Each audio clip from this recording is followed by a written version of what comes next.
Hello, and welcome to Hello Sister, a Vampire Diaries podcast with a magical twist. We're your hosts, Christina Rosso-Schneider and Brenna Dinon. Christina, hi. Hi. How are you doing today? I'm doing pretty well. It is actually warm out. Yes. Thank the heavens. Thanks the vampires and whoever gives this spring to us. I know. It's been a really, really long winter, and we're finally here. And I know that, again, as always, we do record these episodes like a few weeks before they drop. But I think hopefully by the time this episode airs, it's also nice and warm or more consistently warm because, man, was it a rough winter. It was a rough winter. So I'm really, it's lifting my spirits a lot. And the longer days, more sunlight, warmer temperatures, starting to see all of the plants and my vegetables. I got little tiny baby asparagus right now, which I've been told to not pick, to like try to go to seed, let it go to seed again. Oh, okay. Apparently you're supposed to do that a few times. I don't know. I don't know how, what, we'll have to, wait, how does that, I don't know. I am such a wannabe plant person and like definitely don't have a green thumb. I am not good at remembering to water plants. Neither am I. Alex has to ask me. Plant Daddy has to ask me. But yeah, I'm excited for all of the garden stuff. I would love to eat some food from your garden at some point. We'll have to have like a dinner party. Probably won't really have edible stuff until like around my birthday. But well, there you go, because that's we get into the start of technically, I guess it's not really harvest one, but we start moving closer to the harvest season. We do. Technically, yes. So yes. But speaking of that, we are just on the brink. I think when this episode airs, we are right before it's the 28th, so we are just days away from one of our favorite holidays of the witching variety, which is called Beltane. Christina, do you want to like talk a little bit about Beltane and share a little with Beltane takes place on May 1st. It's also known as May Day, and it is one of 8 Sabbats in the pagan wheel of the year, and it is a fire festival. So it is this moment where spring is hopefully in full force, right? Astara, which we talked about in a previous episode, is literally the vernal or the spring equinox. So this is a little bit further into spring, and it is a celebration not only of fire, but passion, creativity, fertility, and abundance in many forms. Yeah, like getting everything going so that the whatever comes to harvest season is nice and bountiful. And actually, to connect to our previous episode with being Halloween and Samhain, what we were talking about, they're kind of opposites of the wheel. 6 months apart. So I guess like Northern Hemisphere, Southern Hemisphere, since like folks like in Australia will be experiencing more of their like winter time going into like our summer, right? I think that's how that's usually the break. But what's fun about this is that it's sort of like, I don't know how to explain it, but it's just like equidistant. So it's interesting that Samhain also is kind of like a fire festival too, I guess is like the point I'm trying to make. Both are very liminal times. Yeah, so we talked about this with Samhain, that it's believed that the veil between this world and the next or other worlds is thin. So it's a good time for ancestor worship and connection. And so is Beltane as well. Yeah. And also with Beltane, there's a lot of like fae fairy type interesting things, which is like part of that liminal space. So what are you doing, or what do we usually do to celebrate Beltane? Well, okay, so Beltane really is like probably one of our covens / just like our wider witch community in the area is like one of our favorite holidays. We usually go all out for this one. Our dear friend Kelly does host usually like a little like shindig. So and sometimes it's changed a few times over the years. But what we do is we make flower crowns, It's like a potluck style. Like people come and bring just all kinds of fun food to share. Cakes and ale. Cakes and ale. A few years ago, Dwight and I built a maypole, or actually really I project managed Dwight to build a maypole. So we've done some stuff with that and like have danced with the maypole, which is another like custom tradition around like Beltane is dancing that. There's also part of a ritual with Beltane is jumping over I was gonna be like a bowl of fire, which is like kind of how it is for us, but a little like a small bonfire that you like kind of like jump over to sort of manifest whatever abundance or anything that you're trying to bring in at this like very generative time. So we really love it. We always have a good time. It's a very sexy holiday, and yeah, so if you're interested in that kind of stuff, look into Beltane because it's a fun holiday to celebrate. Yeah, it's really, really fun. So I think the only other thing we wanted to cover before jumping into episode 8 of the Vampire Diaries is that if you're not following us on Instagram or Threads, please do so at Hello Sister Podcast. And you also a reminder that you can email us at anytime at hellosisterpodcast1864@gmail.com. And please do. We would love to hear from you. Seriously. So, all right. Let's get into episode 8.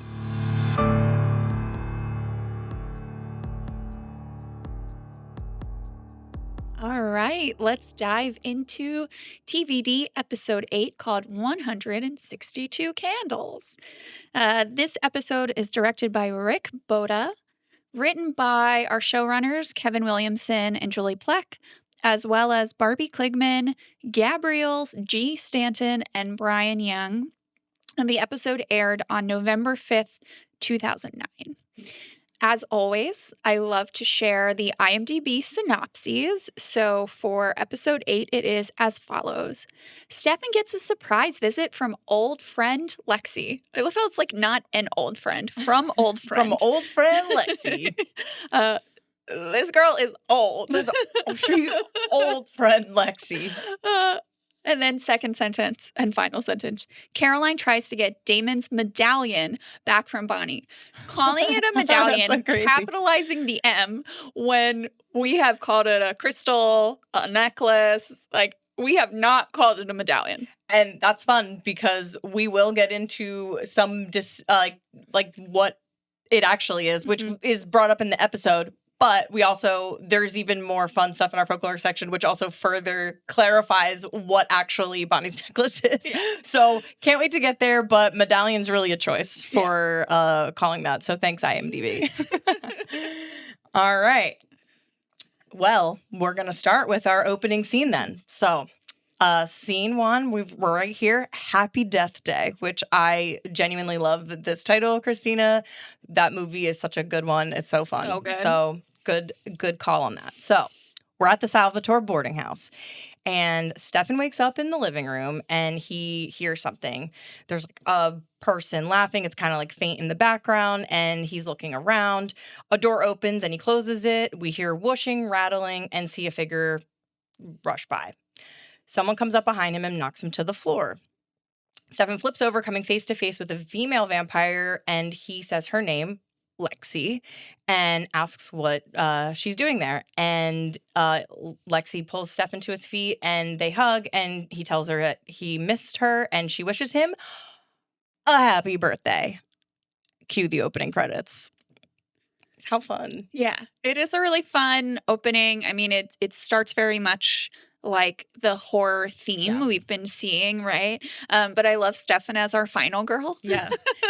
I just kept thinking that every time I rewatch that scene. And so it really does, you're like on the edge of your seat, and then it's something just really good. Sweet. And I do have to say that I'm just really intrigued by the vamp skills we see in this because so Lexi knocks Stefan down, and so he's face down, and he just very seamlessly flips right side up. Very cool. And then she literally looks like she's suspended over him, hovering. So I was like, cool vamp tricks. Yeah.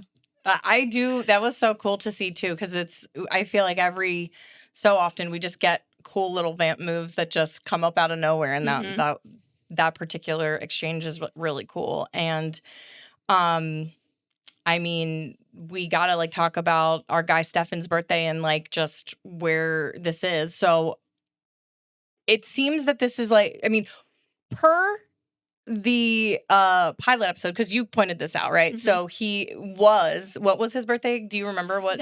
Caroline didn't tell us what his birthday was. She just said he was a Gemini. Okay, so that is not in November. No. So yeah, so because obviously like the show is very much where we are in time, so it released around the 5th. But actually, if you go to the little TVD fandom page, Stefan's birthday is November 1st, which was like, so the day right after Halloween. Right, so Vicky just died. Yeah.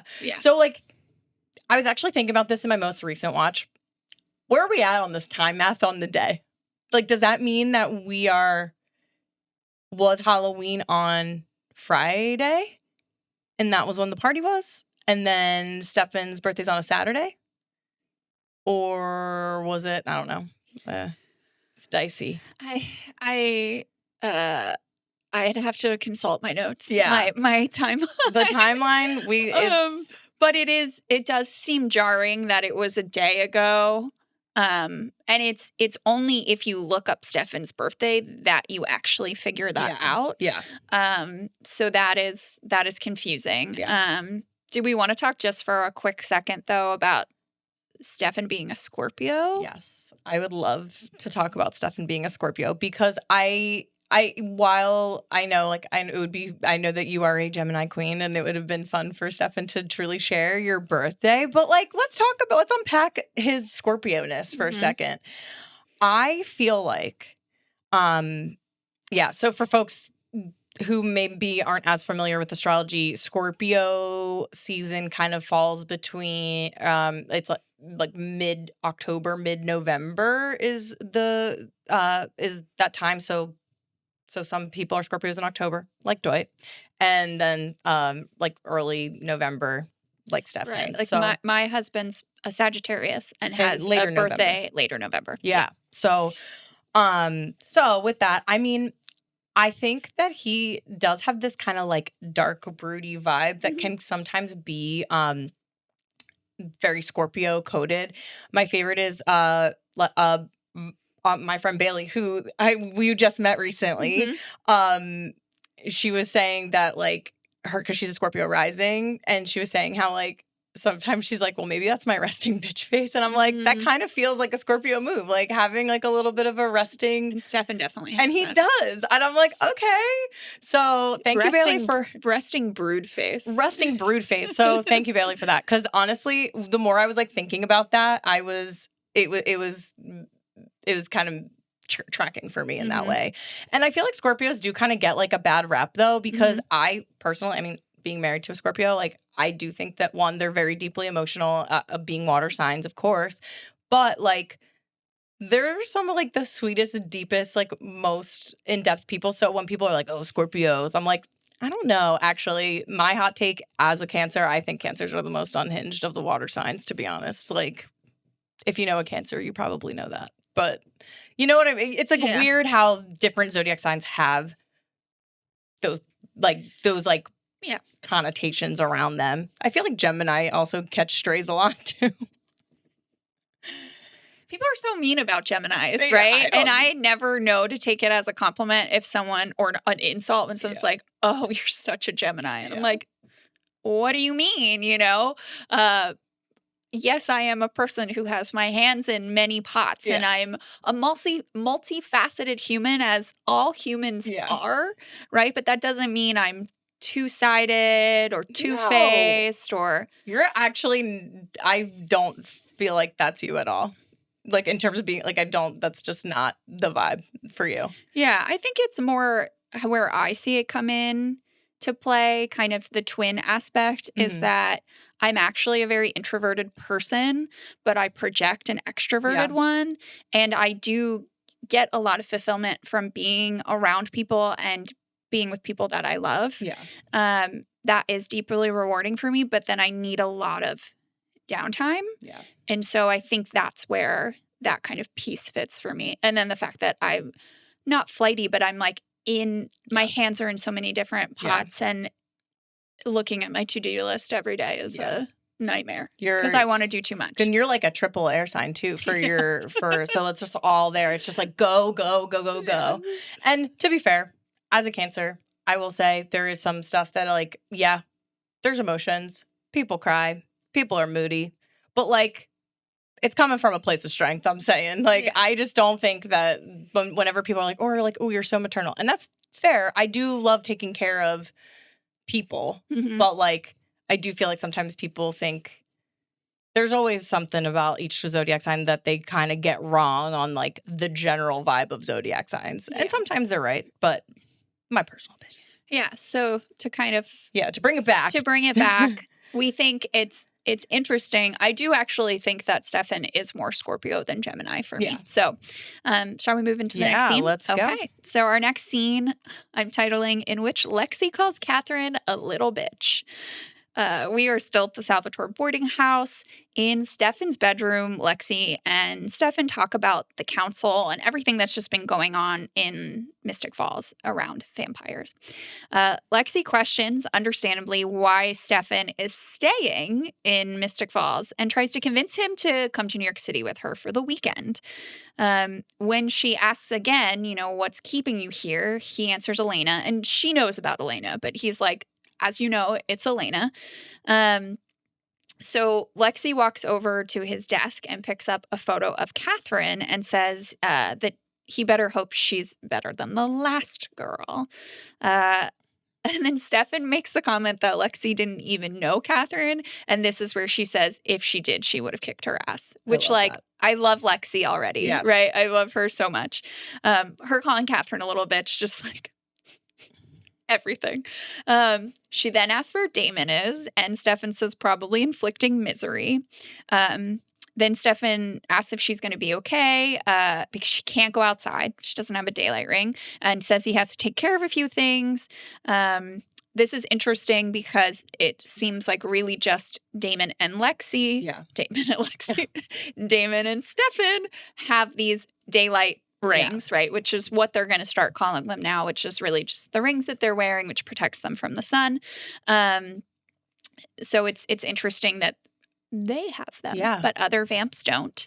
And then Lexi asks what they're going to do for Stefan's birthday, saying a guy doesn't turn 162 every day. But Stefan doesn't seem super excited about his B-Day.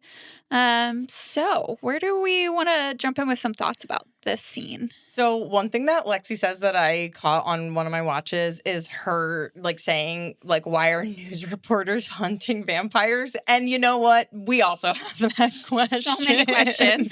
Taking it back to Logan Scumfell, who still is presumed dead, but we have still not really heard much. And there's a little part that kind of gets brought back to that in this episode. But I love that she's out here asking the real questions, you know what I mean? And also very intentionally being like, well, then why don't you guys like go? Like, right, what? Just leave. Yeah, definitely. I also, when I was talking about the daylight rings, she does try to get Stefan to, she's like teasing, but she's like, trade you this mood ring from the 1970s. And he's like, no, and also, that's not how it works, which is also interesting because I'm guessing it means that ring is specifically made for Stefan and it won't work for another vampire. Yeah, that is really intriguing. And we both caught on to just how comfortable these two seem together. They seem really relaxed, and it's nice to see Stefan, who is, resting brood face, just totally be himself and like getting to see a sillier side to him. He just seems a lot lighter, and I love that for him. So I love that she brings that out in him, and I love her already. Like, I mean, she's very easy. I think this introduction of this like newer character for this purpose is so cool because it does feel like, oh, we're getting to know a little bit more about Stefan through a different person than just like him kind of being the one sharing that information, or Damon sharing that information, or Elena grilling him with questions. What do you do to celebrate your birthday? Well, we're anti Stefan's, Yeah. disinterested in his well, birthday. one, like, my philosophy on birthdays, just like in general, and it's not even just for myself. It's a time to really be like, hey, like, I mean, sometimes life can be really hard, and it's like a nice way to commemorate with yourself and others that, like, okay, hey, I like did another year of this thing called life, like, and that's important, honestly. So I usually try to make sure that I always ask my like loved ones and my friends who are, and sometimes not everyone's a birthday person, I know that, but I'm always like, well, what are you doing for your birthday? What do you want to do for your birthday? And for me too, I like hosting stuff. So going back to that cancer conversation, like, I do love hosting. So I love having people come together. I like being hostess of the mostest. It's just really fun for me to do. In high school, when I was younger, I did have a Sweet 16 birthday party that was Pirates of the Caribbean themed. So that's where it all started, because let me tell you, it hasn't stopped. So I mean, in recent years, I think, to just bring whimsy into the world, we both love this. We both love a themed party. I love birthdays in general, but my birthday is my favorite day of the year. I'm not embarrassed to feel that way at almost 35. And yeah, I always had a party growing up. I grew up with a pool. I was really lucky to have one. So, I mean, the first like 20 years of my life, I had a pool party. And my birthday was always right when school ended. So, so that was really fun. And, they were themed from The Little Mermaid to 101 Dalmatians to, like, when I was in like middle school and high school, they didn't have a specific theme. But I have brought back the themes in full force, and I love dressing up. I like you, I love hosting, and I think very obsessively about the theme that I pick, and I create Pinterest boards, and I create menus that are directly tied to things, and I make decorations, and I spend a really long time making invitations and all of that, and it just it makes me really happy. Yeah. So some themes that I've done, I did for my 30th birthday a midsummer theme. Brenna was so lovely to host it here in her backyard because it was 2021, and Still like COVID-y. I didn't have a yard yet. We had closed on our house, but we didn't have the keys yet. Or like we're about to close on the house. Didn't have the keys yet, hadn't moved in yet. So that was really fun. Everyone wore white. We made flower crowns. There was a bear piñata with red streamers inside, like blood. I beat it with a stick, and then we burned it. It was everything. I was proud of that, finding that bear piñata. Oh my gosh. It was a real I'm proud of you for finding it. I was so happy. I had a tarot party where everyone had to dress as a card, either in the major or minor arcanas. I was the high priestess, of course. I did an Alice in Wonderland garden party. Brenna was my Cheshire cat, and I was Alice. I always cast myself as the main character. That's very Gemini. You do have the main character energy for sure. I did a Charmed 90s themed party, The Power of 33. And last year I did a 7 Deadly Sins party. That was fun. I was Wrath. And this year I'm doing a summer slasher party, and I will be the final girl. So what are some themes that you've done besides your amazing Sweet 16 Pirates of the Caribbean theme? The year that it was when Barbie came out, I did do a barbecue. I've done also another Pirates of the Caribbean, like when I turned 32, we did like a double Sweet 16. So I redid my Pirates of the Caribbean party, but then we just had, it all blown out in our backyard. Well, for my 30th birthday, we did my birthday's June 30th. So we had that's my golden birthday, right? So I had a golden masquerade party. That was fun. More on masquerades later. We'll be talking about those later, but not in this episode, but in a future episode. So yeah, I just like love I mean, we both like love it, and we'll be showing some pictures from those parties, so those will be definitely showing some pictures. They'll be out there. But yeah, so overall, enthusiastic about birthdays. Yes, I'm very different from Stefan. yeah, and also just like the way that all this unfolds by the end is tough. So, all right, on to our next scene. Interview with the sheriff. Another great title. We are new location, Sheriff Forbes' office. So Sheriff Forbes is questioning Matt, Jeremy, Stefan, and Elena about Vicky's disappearance. And Jeremy says word for word what Damon compelled him to believe about Vicky, saying that he misses her, but her leaving town is for the best, which we know is a direct plant. So we know that was definitely it, and it's truly verbatim. So when the interviews are over, Stefan waits outside, and Matt comes out and walks past Stefan. And Stefan tries to tell like Matt that he was really trying to help Vicky, but Matt's just kind of not having it in the moment. And then Elena comes out with Jeremy and Jenna, who's back, and she tells both Jeremy and Jenna that she'll meet them and like at the car, and she just hangs back to talk to Stefan. And when he asks if she's okay, she says that Jeremy didn't remember anything what happened. And when Stefan tries to ask her or tries to thank her, she tells him that she can't do this anymore, and that like wherever Stefan is, people get hurt and die, and so she just like wants him to stay away from her. Bummer. Which is like my first initial thought after this is, but like she did say in the last episode that she can't forget. Like it feels very flip-floppy to me. I agree. And my note was, I guess this answers my question from the end of the last episode of if they're back together, and I guess they're broken up. Yeah. But we'll see. It continues to get more confusing as we go through. Yeah. And also, I did appreciate like the airtight witness. I don't know if necessarily they coordinated that effort, but it does feel like it was just boom, boom. I mean, I don't think you even needed to really, but it was kind of all very neatly tied up. So Sheriff Forbes didn't have, a lot to go off of, I guess. All right. Our next scene, that's it, Damon. After a century, I finally realized death means nothing without you. Do me. This is a great line from Lexi. Actually, you know what? This might be my favorite line from the episode. We'll see how I feel at the end. So we are at the Salvatore boarding house. Lexi's asleep, and when she rolls over and wakes up, Damon is next to her.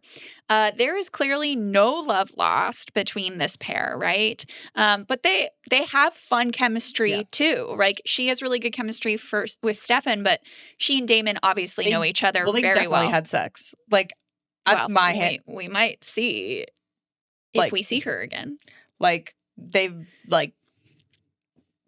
Yeah, I mean, I don't really remember a lot of smaller details of the show. All I'm going to say is we will see a flashback of her and Damon in a future episode. Okay, great. I definitely don't remember that. But yeah, I mean, obviously there's such a we have fucked connotation here. So they're like they're sparring back and forth. It's really fun to listen to. And Damon's like, "Why are you so mean to me?" And she goes, "Have you met you? You're not a nice person." To which Damon argues that he's a vampire, and she says that he's all the bad parts. And I also love having someone who calls him out on it, but also is his equal, right? Yeah. Like they are both vampires. He flirts with her, and she vamp jumps on top of him and starts choking him. And she says she's older than he is and therefore stronger, and that if he does anything to ruin her time with Stefan, she will hurt him because he knows that she can. So I love this. I just like, we're learning more about vampires, that the older you are, the more strength that you have. And she really does seem like a worthy opponent for Damon. So that's really fun to see. Yeah, I mean, I just not much more to add there other than like she's a queen. Like I love when someone can put like a more antagonizing character into their place and she's like, "Actually, bitch, no." And She's awesome. Yeah. All right. So, next scene. Ugly talismans are just as powerful as pretty ones. We're at Graham's house. Okay, so Bonnie is packing her stuff up and tells Grams that her dad doesn't like when she stays over with Grams for too long. And Graham says this is because he's worried that she'll fill Bonnie's head with some witchy juju. and Grams admits that is true. Like, she's like, yeah. But we also see Bonnie reach for the crystal, and Grams tells her that Bonnie needs to specifically wear it. Bonnie says that it doesn't belong to her and that she's going to give it back to Caroline, and Grams is very adamant about that not happening. This was their shared ancestors, and now it's Bonnie's, and Bonnie tries to give it to Grams, who does say, because it didn't find, like, when she rejects Bonnie trying to give it to her, she said, because it didn't find me, it found you, protected you. A witch's talisman is a powerful tool. Don't be giving that back to anybody. So this is like some very direct directions from Grams. Mm-hmm. And Bonnie kind of just, acquiesces and says, like, all right. And she just wishes that the crystal was prettier because she's still not loving it. Yeah. But. Yeah, so we will talk in our folklore section today about a witch's talisman, not a medallion. But so this is a really interesting moment that the crystal found Bonnie. Yeah. Why? Questions. Still very mysterious about this, and I don't know, like, I mean, I know that we're gonna find out eventually, like, the meaning behind this necklace, but it is very interesting that it somehow changed hands enough to be able to get to Bonnie's possession, right? So that's cool, but also I do disagree with Bonnie's assessment. We talked about this in a previous episode. I like it.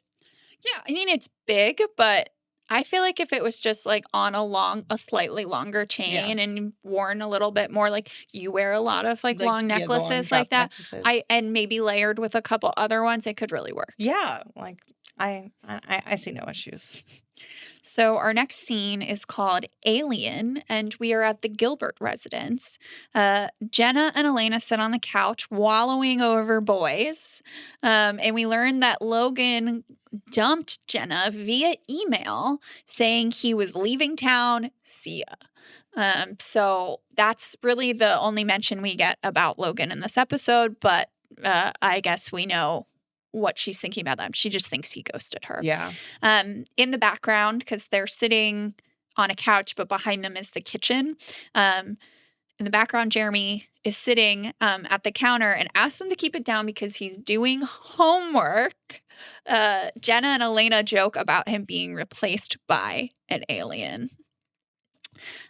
So yeah, I mean, we haven't seen Jeremy do homework this whole time. We've seen him actually miss more classes than I think is actually possible in the 3 days of school. Yeah. And so he's got a lot of catching up to do, really. I mean, I think they all do. They don't there's no teachers anymore. The one teacher's dead that taught every class, which was mostly history. And he's missed so much school that he's got a lot of work to do. But I Logan watch continuing. I'm something fishy. And then also I think Elena's clearly, you can kind of tell just from the way she's looking at Jeremy that what did Damon actually do to Jeremy to get him to be like focused on the homework? Like, did he kind of not only take away the pain, but did he like do something else to compel him to like be a good student? Yeah. So, all right. Next scene. Double Agent Damon. We're back at Sheriff Forbes' office. Getting use of that new location. Yep. Okay, so Damon brings Sheriff Forbes a box of vervain, allegedly from Uncle Nephew Zach. Who's still just out of town. And tells her that he hopes it's enough. Fishing again for how many folks are in the know for about vampires. And the sheriff says that it includes the founding family, city officials, and her deputies. When Damon asks if they're any closer to figuring out who the vampire is, Sheriff Forbes says no and that she thinks their facts are wrong. She says at this point they have to consider the possibility that vampires have found a way to work around the sun. Yikes. Honestly, astute stuff from Sheriff Forbes.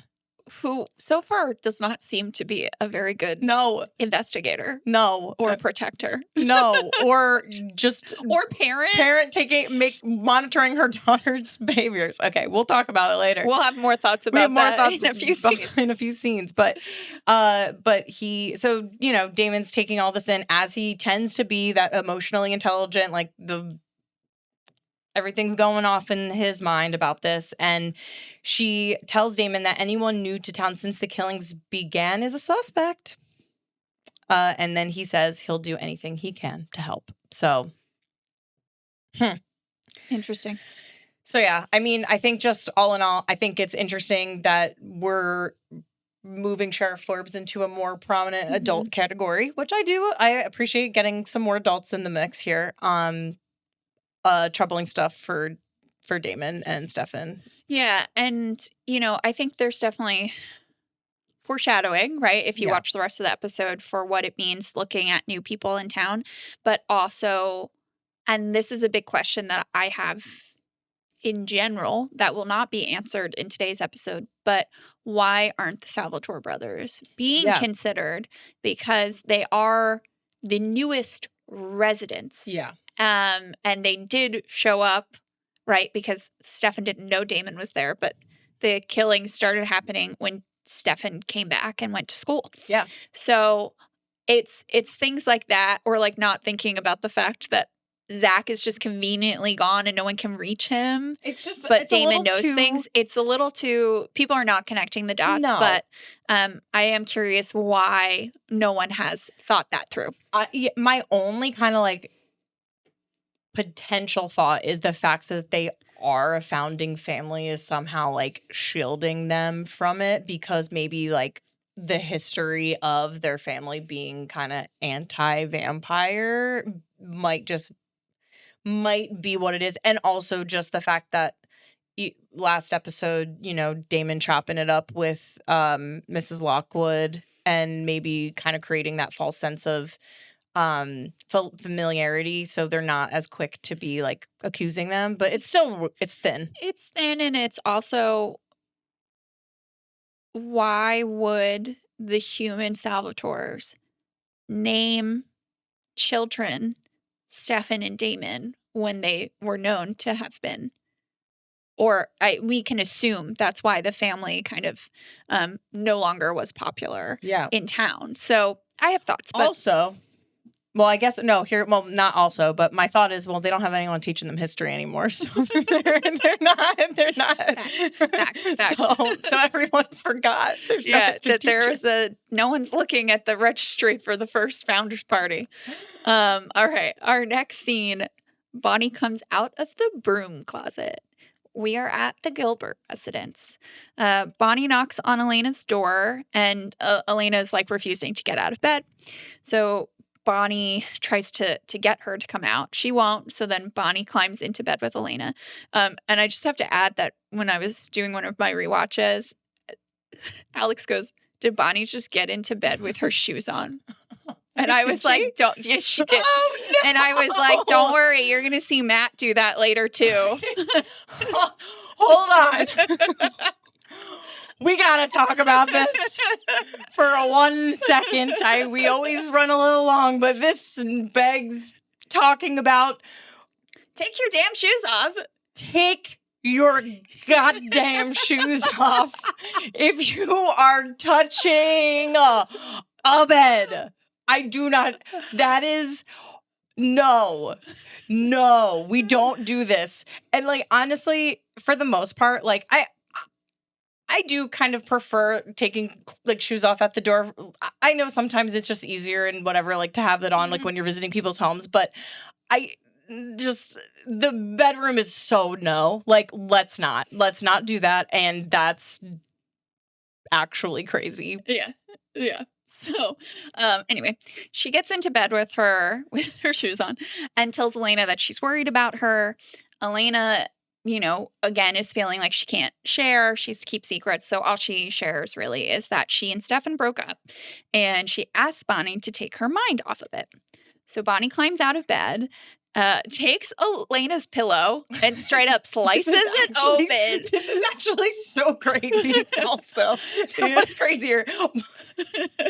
Oh no! What's crazier, Bonnie getting into bed? No, with I feel like her shoes on, or knifing this nice feather ass pillow, and just creating a big old mess, right? What? Okay. And like, no, yeah, I'd be mad.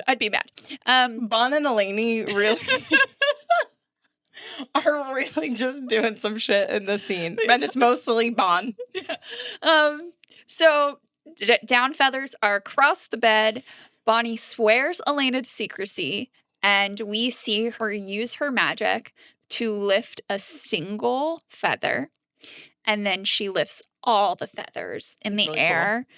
And this is her moment of telling Elena that all of the joking and everything that, they've thought that she actually is a true witch.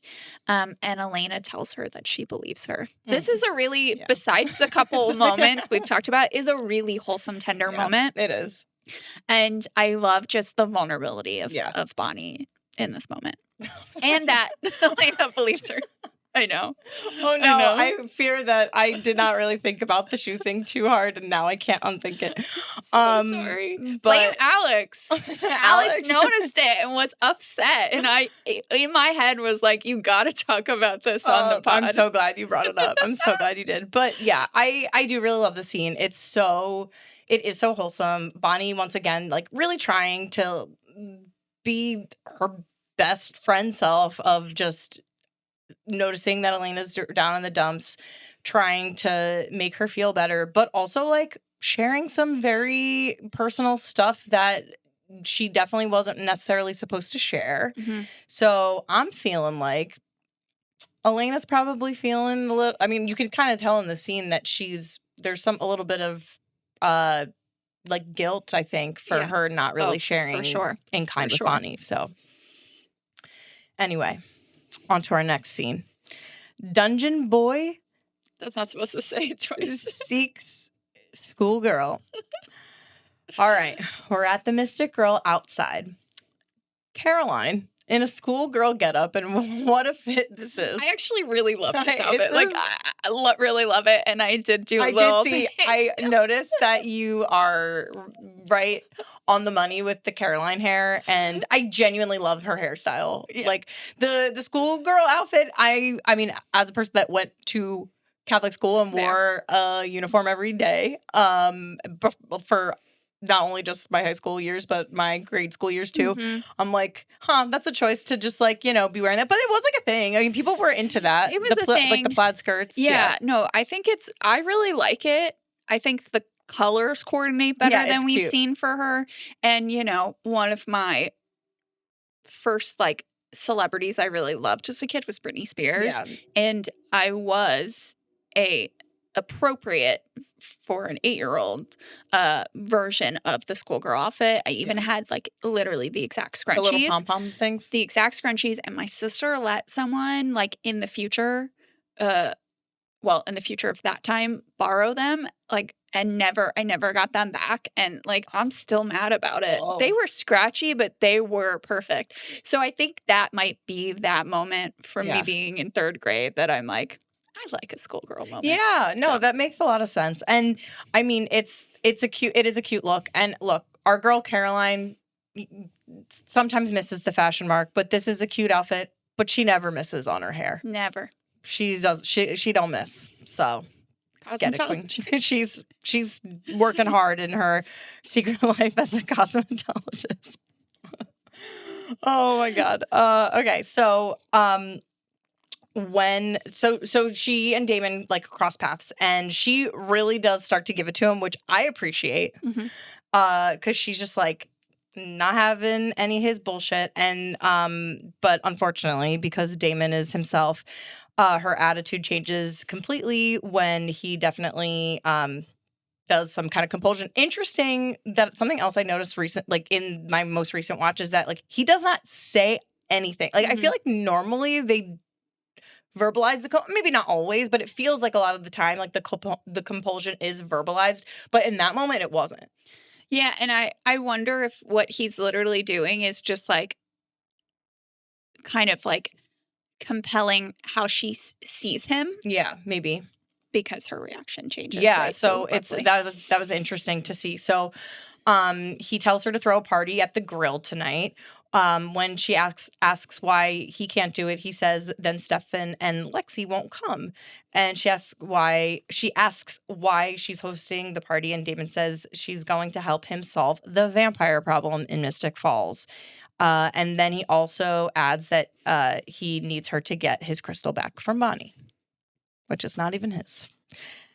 So, all right. The scene is like, I mean, it's short. It's a short scene, but I mean, we've already commented on about the outfit and hair. But, how are we feeling about the compulsion? Not good. Yeah. It was great to have a moment where Caroline finally gets to see him and tell him off, but then we see her agency taken away so quickly, and she continues to be his little puppet. I hate it. And also my other kind of thing is that if we have the existence of Vervain, and I don't know if like, remind me if something did happen to the Vervain, I feel like there was a mention in a previous episode that years and years ago, like when Uncle, Cousin, Nephew Zach was still alive, like when they were talking about the Vervain, maybe in episode 4, that like Damon might have like burnt the rest of them in 1864. Yeah. But that doesn't mean that the cache that they have like still exists. So like, why is it? So my question is, why are we not arming, or like, especially after Caroline's experience, why is Elena not having all of them, or like asking Stefan to have all of them vervained up? Like not ingesting, but like having a similar thing to her necklace. Like why? Yeah, it's something I put in my like final thoughts for the episode of, and so I'll talk about it more later, but I did think the same thing, and I have issue that no one seems to be looking out for Caroline. Yeah. Rude. And we're going to see how that turns out for her in this episode. For sure. Okay, I think that's about it for that. So our next scene, you'll rock her world so hard with your vamp sex, she'll be yours forever. Another great line by Lexi. So we're back at the Salvatore boarding house. Lexi tells Stefan, Elena will come around, and that vamp sex always helps. But Stefan says that he wants, and like that Elena has to want him on her own terms. And I say snaps for Stefan, right? Nice. Yeah. Continuing to give or want Elena to have agency. Yeah. And so I'm like, I really appreciate that. Yeah. Lexi opens a suitcase full of blood bags. She pulls out one and puts a straw in it and starts drinking it. Stefan like looks at it, and then she offers him some. He says no, and then he literally stands up and physically distances himself, puts his arms, across his chest. And she's like, well, like, don't judge me. Like, no one got hurt. I'm like dating this guy who got it for me, all this stuff. And he's like, I would never judge you, but if I started again, I don't know if I could. And he trails off, but you can infer that he doesn't think he'd be able to stop. Lexi lightens the mood by asking what they're doing tonight. Cue Damon. So he comes in and tells him about Caroline's party at the grill. Stefan tells him to stay away from Caroline. Thank you, Stefan. Yes, thank you, Stefan. And Damon's like, we're just friends. And that it is important for them, these vampires to, blend in with the human folk. So Lexi says that they should go. All I'll really say about this is that we're starting to get a little bit more information about Stefan not drinking human blood. And this is the first time where we hear that it's because he has issues with control. For sure. My comment for this scene is sex positive Lexi. We love women supporting. I support women supporting their male friends, like wanting them to get laid. That's very important to me as a person who has a lot of male friends that are near and dear in my life, and I have often occupied that spot for those folks in over the years of friendship. So I love that she's like, yeah, like supporting that, and you just need like you need a hype girl, and I feel like Lexi's a hype girl, you know. She's definitely a hype girl. And honestly, I just like supporting friends no matter what gender expression they are. I just support people being like, yeah, get laid, because why not? Yeah. Okay, so next scene. Best friends don't keep secrets, Elena. We're at the Gilbert residence. I did this on purpose for you. Bon and Eleni are back again. No, so but I can't read. Bon and Eleni talk again about Bonnie being a real witch, and Elena asks why she told Elena if her grandmother told her not to tell anyone, and Bonnie tells her that she's her best friend and that she can't keep secrets from her. So kind of a continuation of our earlier scene. This is again like she's continuing to feel very guilty about this, because it's like the whole exchange, like even from that like previous scene into this one where it's like a little more kind of hammered home, I would say. You can just see Elena's like working. I think Nina Dobrev actually does a really good job at like working that through, like in her acting the whole time of being like, yeah, shit, like my friend's talking to me and telling me these important things that are going on in her life that are very private to her, and I'm not sharing anything with me. And I don't know. It's just tough stuff. Yeah, tough stuff. So our next scene is Elena continues to have terrible timing. Our location is the Salvatore boarding house. Lexi comes out of the bathroom in a towel and says she's almost ready to go to the grill. Stefan questions why Damon wants them to go and what he's up to. And I'm like, now you're thinking, Steph, right? Like there are always ulterior motives with Damon. Lexi says Damon can't do much in public. We'll see if that's true. And that she only has one day a year with Stefan. So she tells him to quit whining and he goes to get ready. I am really confused about why they only see each other one day a year. I mean, she makes a joke that he's like brooding the rest of the time, but I do question that, and we don't find out why that is. Yeah, I feel like that's such a weird thing to say, because it's like you could just like hang out more often. Maybe cell phones exist. It's not 1864. No, like they can definitely. I mean, I imagine the way that she knew that they were in Mystic Falls is that they had some kind of communication. He'd right? heard about Elena, or she had heard about Elena. Yeah, from him. So like they're obviously conversing. So like, girl, why don't we come around more? Right, and then also, why is he surprised that she came for his birthday? Seems like she does every year. Right. It seems like Lexi's a big birthday person. Yeah, she is. Yeah, she is. All right. So Stefan goes to shower. Meanwhile, we see Elena drive up. She gets out of her car. She rings the bell. Lexi tells her to come in. Elena's definitely confused by that. But she comes in. She does not close the door. She leaves it this much open. And I'm like, girl, it's just like getting in bed with your shoes on. Come on. What are we doing? But so Lexi is still just in a towel with her hair to her hips. She's almost ready to go. And she freaks out when she sees Elena, who we can infer in this moment is because she looks exactly like Catherine, right? Elena's just kind of staring at her, and then she finally introduces herself and asks who Lexi is, and Lexi says that she's a friend of Stefan's and her name. Elena asks if Stefan is there, and Lexi says he's in the shower. Come on, Lexi. Lex, come on. She asks Elena if she wants to wait, and Elena says no. And she was like, I'll tell him you stop by. And she's kind of like, don't bother kind of thing. And she leaves.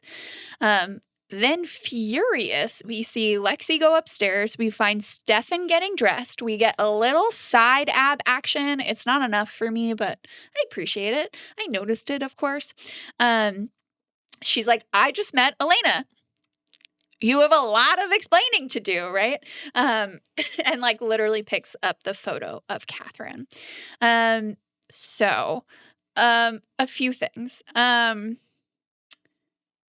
Lexi, I know you're in shock, but how does it not go through your head that you being in just a towel and saying Stefan's in the shower, like, of course Elena's brain's gonna go there.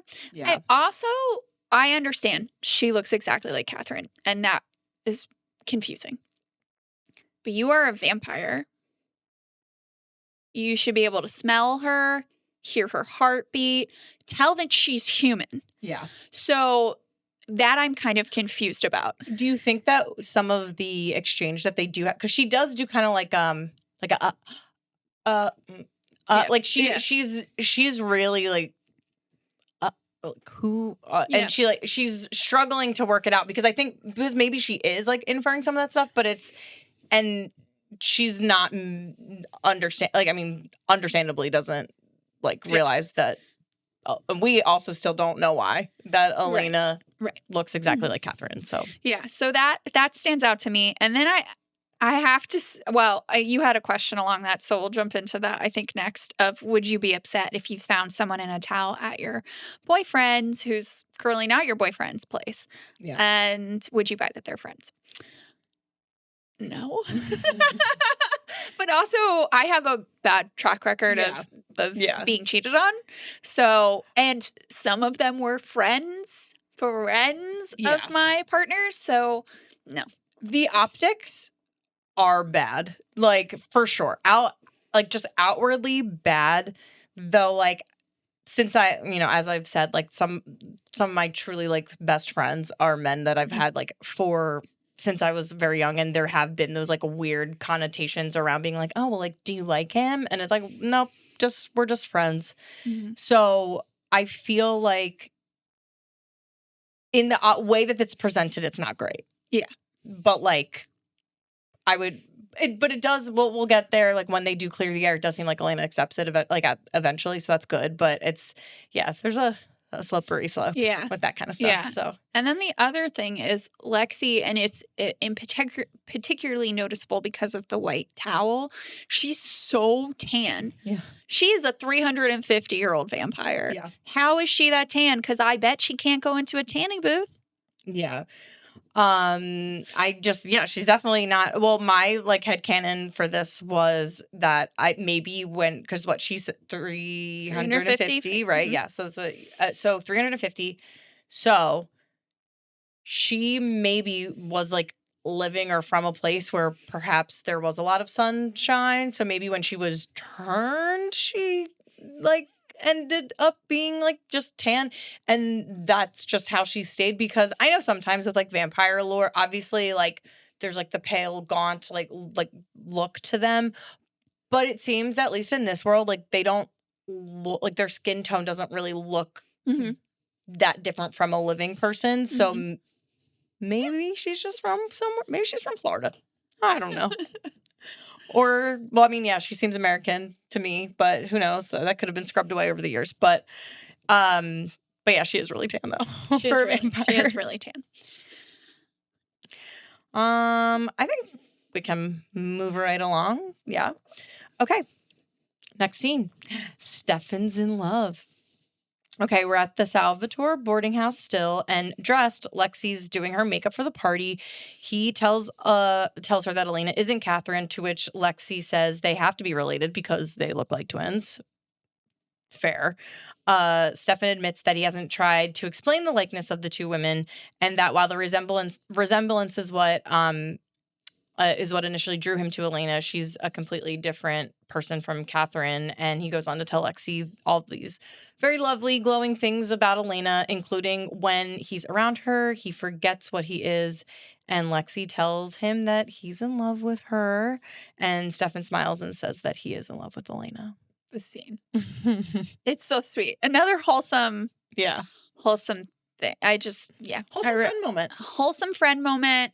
And I read it as it's Stefan figuring out also in that moment that he's in love with her. Yeah. Like he has been, but this is him putting it together. That's true. Just the way Paul Wesley acts it. Mhm. It's okay, other thoughts. Lexi's asking some good questions that no one else has been asking. Of, these two have to be related, right? There has to be something that caused them to look this similar. But I do actually like that Stefan chose not to look into it. Mhm. If he was a Gemini, he'd never be able to not, like myself. I'd have to look into it. But I do think that it's kind of this, it ties into he wants to know her for her and not tie her further to Catherine.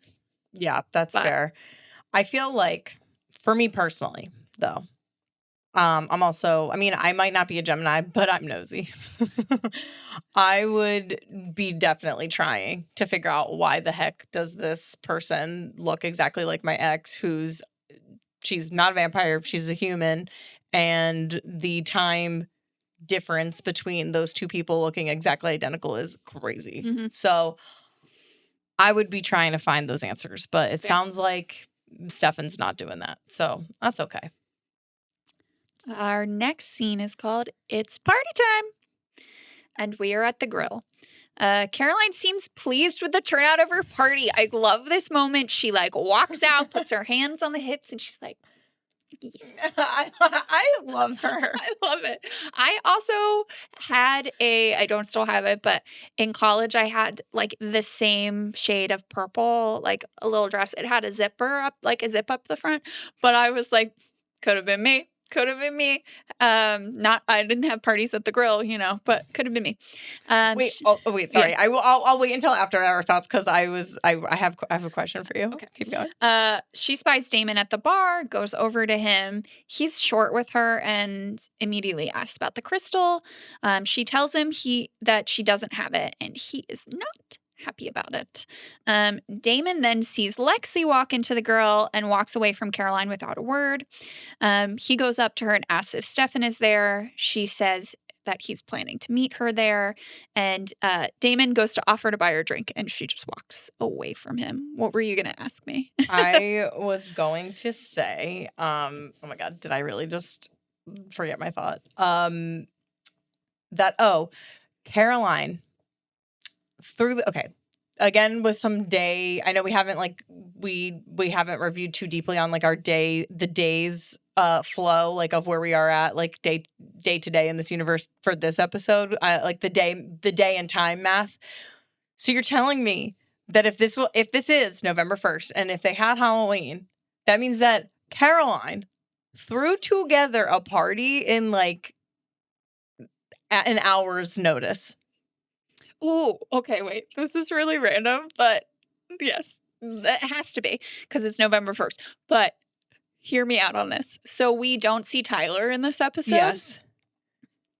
And Caroline and Tyler interacting at the Halloween party was him giving her the Lockwood special. Mm-hmm. And she accepted the drink and was like, I'm going to drink until someone's cute enough to make out with. What if they got drunk, made out, and then she didn't invite him to the party? Or he's hungover because he's not there. Yeah, he might have had too much of the Lockwood special. I accept this canon. I do. But it's just these many people came out 2 nights in a row. Yeah, I'm like, dang, these people in Mystic Falls go hard. So, because there's a lot of people at the grill. There's a lot of people at the grill. There's a lot of children at a bar, which we've already talked about the legality of that. So I have thoughts. Okay. A couple of things. When Lexi comes into the bar mm-hmm. and she's walking across the bar, we can see out the window and there is sun out there. It is not just a street light. Okay. Just saying. A little continuity. How'd she get there? Also, in the next scene, we will see that it is pitch black out. Yeah. How? So that, and then also, necklace. I wore this necklace today, which you probably noticed if you've been watching. And I wore it in honor of Lexi because literally I was watching this and I was like, wait, I have this necklace or a really close one to it. Yeah. For listeners for folks that are listening only, I will describe Christina's necklace, which it's very, very of the time. So it is like these feathers that are sort of I don't know, even like it's like a collar, like a feathered collar, but they're each little individual like metal feathers, and it's a whole look. If you were a person of like going out, hanging out with like fashionista of that age, you probably maybe had something similar. If you watched the episode, Lexi's necklace, like Christina's necklace is a very much akin to that. And I am loving every moment of it. And the fact that you have it is just beautiful to me. I wore it just for you. It shocked me when you walked in today when we came to record. So I loved it. So thank you for that. Yeah. The only other thing I have to say is Damon is such a dick to Caroline. He sucks. Ugh. All right. And I say that loving Damon, but he's really just doing the worst stuff this episode. All right, on to our next scene. Birthday boy knows what he wants for his birthday. We're at the Gilbert residence. Okay, so Elena opens the door to find Stefan there, and he says he heard from Lexi that Elena stopped by and that she seemed upset. I wonder why. Elena makes a comment about the girl in the towel, and Stefan connects the dots, saying that she's not a girl. That she's not a girl, and that she's a 350-year-old vampire and his oldest friend. And like she does kind of like I do appreciate that she does like soften at this a little bit. Like she definitely doesn't like not believe it. Like she does believe him, so that's cool. But Elena tells Stefan that Lexi kept staring at her, and he lies, Stefan, saying that she's heard a lot about Elena. And he then asks why she came by, and Elena says that it was a mistake. Elena, come on, girl. He tries to get her to talk to him, and she brings up how hard it is to keep secrets from everyone, and that she cares about, and that she needs someone to talk to about all of this. Obviously, being influenced by Bonnie in the previous scenes, and that he says that he'll always be there for her, and that he could give her a ride to the grill. Elena's surprised that Stefan's going to a party. Yep. And he says that Lexi's dragging him, and then just casually, such a not birthday person thing to do, just casually mentions that it's his birthday. And Elena did not know this, so like we'll talk about that in a sec. But she wishes him a happy birthday and tells him that she's gonna stay home. And Stefan looks hurt but leaves, and Elena goes to close the door, leaving it open a little crack so she can watch him. She never closes doors in this episode. So yeah. Stelena, why didn't y'all exchange birthdays? That is crazy. And once again, what did you spend all night talking about 2 months ago in this universe, right? That you never brought it up. I don't like what. I guess they just talked about Wuthering Heights. Like, did they just talk about Wuthering Heights? Like, I just. And maybe she talked a lot about like her parents and stuff. Yeah, like maybe talked about. But that's if they were up all night and not even a birthday comes up. That's right. That's crazy stuff. I mean, she didn't even know that he makes his own homemade mozzarella. Mozzarella. Don't I now say that all the time whenever we talk? I like mozzarella. I always say mozzarella, but that's because I went to college in Staten Island. So, and sometimes I just say mozz. Yeah. Hey, I love it. But I used to go to a bodega and I'd literally just get sliced mozzarella. That sounds so good. Okay. Stefan, why are we lying again? I agree it's not good, but what is he supposed to do? Be like, well, I just dropped this. Catherine died in 1864, which recently found out. But also you look exactly like her. Like when she said it's like all too much and he needs to stay away from her, like I don't know if that's gonna help things. Fair on Stefan's part, but still it's like, Steph, my guy. And also just like Elena, the only person who's stopping you from saying anything to anybody is you. Like no one's actually stopping you from telling Bonnie or telling any of your other close friends. So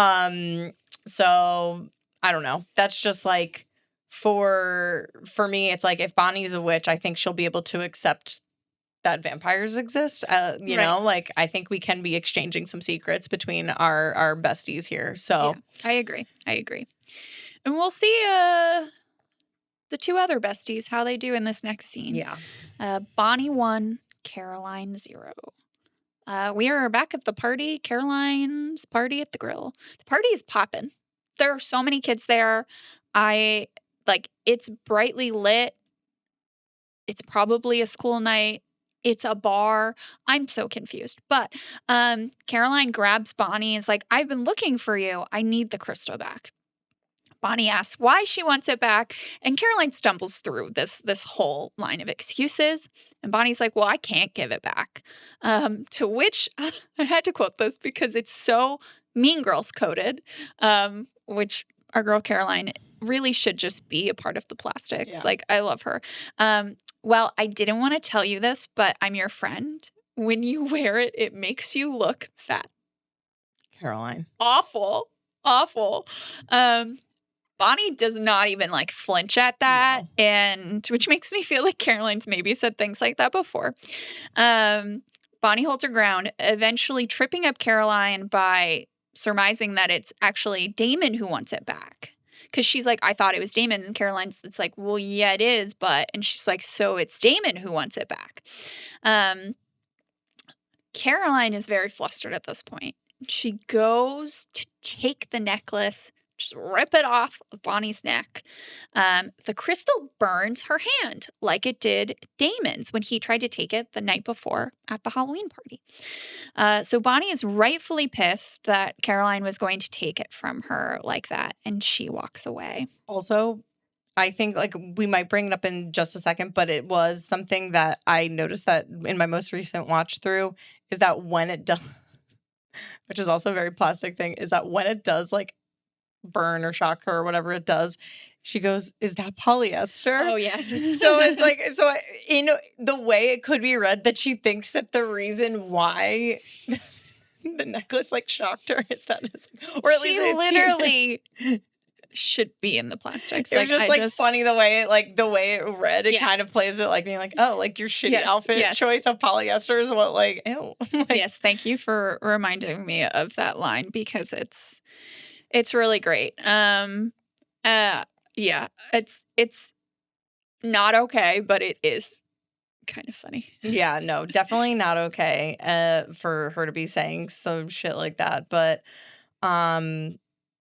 we do learn that the crystal is not, I mean, truly is protecting Bonnie now at this point because it's not just like a vampire repellent. It's just like anybody trying to like come for it. Repellent. Yeah, which I think is really interesting. And my other thought with this scene is that I 1000% understand Bonnie's reaction, and I'm with her. Like, Caroline should not be trying to take something off of her like that. No.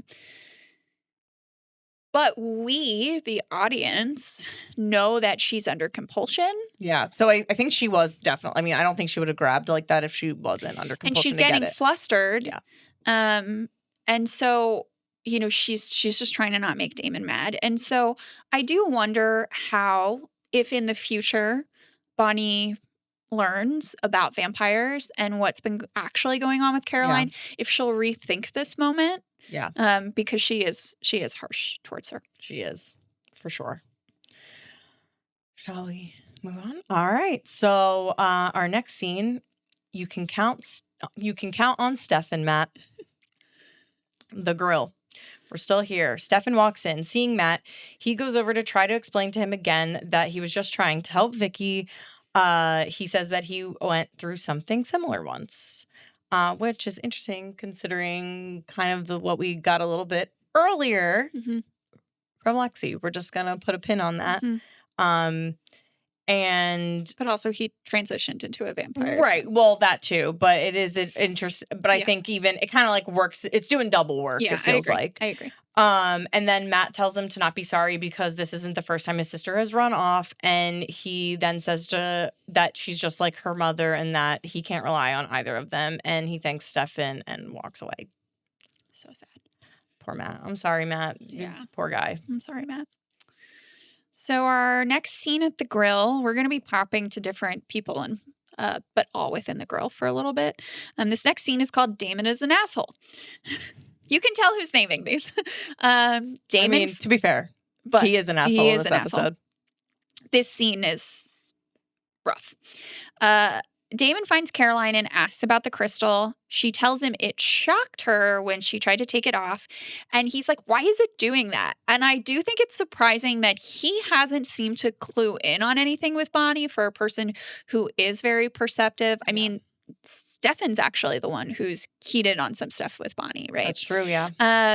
If only these brothers would communicate openly. And so anyway, Damon says he needs the crystal. And Caroline says, why are you being like this? And says, how good she is to him. And it's just some stupid necklace. He grabs her by the wrists and tells her, no, you are the only stupid thing here and shallow and useless. And he just leaves her there.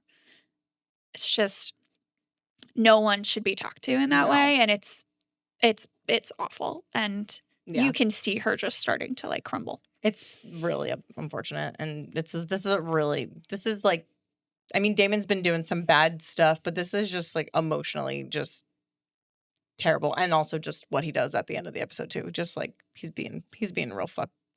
Yeah, I'm still waiting to get to a point where I can understand why anyone would be Team Damon. I gotta say, he's not putting up a good show so far. So, but we got 8 seasons. For some redemption. Dance party. In our next scene, dance party, nighttime snack, and psychopaths. We're still at the grill. And Lexi dances and tries to get Stefan to join her. Meanwhile, Damon goes outside and with his vampiring hears a couple hooking up in an alley right outside. And the girl hears something and her boyfriend says it's nothing. Very like horror-coded again.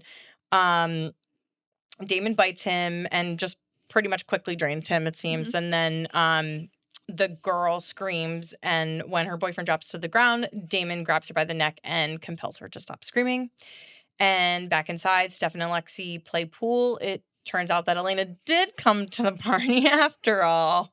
I'm guessing to just like creep on Stefan and Lexi. If only she had like binoculars, and she was. I know, it was like really like wore like a hat and a trench coat. Yeah, like it's so like. Do you think like? Before I like conclude the rest of the scene, like, do you think this was this is why Elena, like, because Elena like definitely was gonna go to that party, and then she stays home, and then decides to go later so that she can definitely for recon, and we see her just like straight up a loner, sipping on a Coke, watching Stefan. Oh, it's actually pretty like it's just silly with Elena, but anyway, she Elena is watching along. And then Damon just shows up and is back from his little snack and comes over and talks to her and makes a snide comment about Stefan looking happy. And the two spar back and forth before Elena asks what Damon did to her brother, saying that he's acting differently. And like her brother, to Jeremy, right? So, and Damon says that he took his suffering away. So, got a couple thoughts here. Do you want to talk about the one lighter one? Oh, well, first with the dancing, Stefan like kind of nodding his head while Lexi's like full like this. It was so funny because I, watched this 3 times in a row over like 2 days, and Alex was on the couch with me and I was like, honey, that's like us at anything. I'm the one who's just like really in it, dancing, trying to get you to dance, and you're like, so I just think that's kind of funny. But what else do I want to say? I don't know. Elena I actually really wish she was more Nancy Drew in this scene. Yeah. I really think it would have been funnier. It would have been so much funnier. It's not subtle. No. But I think it's kind of funny. Vampires, they can definitely they know you're there. They know you're there. Yeah. Okay. And he asked for you to go. Yeah. He like wants you. Not even he wants you to be there. He wants you, period. Right. So come on, girl. Elena. Okay. So I do have to say this, again, Damon's been really bad in this episode and he continues to be really bad. However, I want to just call out this one thing. So I think there's something really powerful about like Damon's assessment of Jeremy about like taking away his suffering, because the way that Ian Somerhalder like delivers that line is very, to me, it struck me emotionally, just because it's like he took away Jeremy's suffering, and that allowed him to now just like kind of be more, better adjusted to like be more interested in school again, and he's not drinking and he's not doing these maladaptive coping mechanisms for the pain that he's feeling. And just like as a person who's like just has had a whole mental health journey with just having all varying degrees of maladaptive coping mechanisms, I just think that that's a really poignant thing, right? And it's just like it feels, even though it's like such a small part in this episode, but it did really strike me, because it's like, damn, like yeah, like when your mental health is compromised, like it does make it really hard to exist. Like, I mean, not everyone is doing to the extent that Jeremy's doing, Right. but it's like, yeah, like when those things aren't like weighing on you so much, it is a lot easier to like focus on things and have a lighter time. And so, listen, mental health is very important. It's very important to me. It's very important to you. So if you ever need any help with anything, please talk to the people that love you, because it's important and to help make it lighter. So we'll get back to being a little silly, but I just wanted to call it out because it's important to me. So, yes. And I think the next scene, aligns with what you're saying. So we're still at the grill. This is me talking. Caroline, you are not a useless waste of space. So Bonnie comes over to Caroline, and she's actually like trying to kind of check in with her and apologize for how their last interaction went. But Caroline tries to blow her off. And Bonnie's like, let me explain. And Caroline, very upset, says to Bonnie that she got what she wants. And she starts walking away, and under her breath, she says something like, she repeats what Damon said, that she's a useless waste of space. So Bonnie stops her, asking who says that, but realizes it's Damon, and tells Caroline not to let him treat her like that. Caroline shoots back about Bonnie, her best friend, treating her similarly, and then she walks away. So this is a hard scene, right? Like you can see that Bonnie is trying to kind of meet her where she's at. She's concerned. Yeah. And she's apologetic. Obviously Bonnie is not treating her the way Damon does. Yeah. But I do think that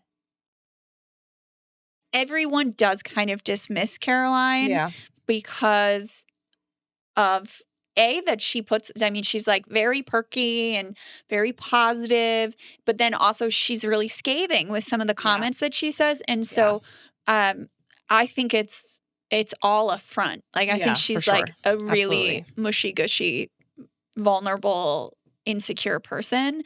And so I kind of see what she's saying here of like, well, you're not treating me much better either, right? Yeah. Because Bonnie still has not said anything about why she can't give it back, right? Yeah. And just being like defensive and like, I can't do it, to Caroline, who doesn't really get what's going on. Yeah. I do kind of get that. Yeah, it is. It is tough. And I do feel like, because at first my initial thought was like, okay, but Bonnie's not being like that mean to you, other than just holding her ground on not giving the necklace back, which I guess like in a way is just because, I mean, technically Caroline did give it to Bonnie. Mm-hmm. So yeah, it's tough. And I do feel bad because like Caroline's just, you can just tell that she's just has a low opinion of herself, which we've been kind of noting along the way through the series so far. So yeah, I agree with you. All right. Next scene. Crime scene, if you will. It's the girl, and we're outside. A police car rolls up, and we hear a woman crying for help. And the officer gets out of the car and goes to investigate. He finds the body of the boyfriend that Damon, I was about to say chomped on earlier, but that is really kind of what happened. Yeah. So he chomped on earlier and reaches for his walkie-talkie to call it in. So why did this cop, first off, drive by to begin with, get out of his car? There's no way he hears, help me.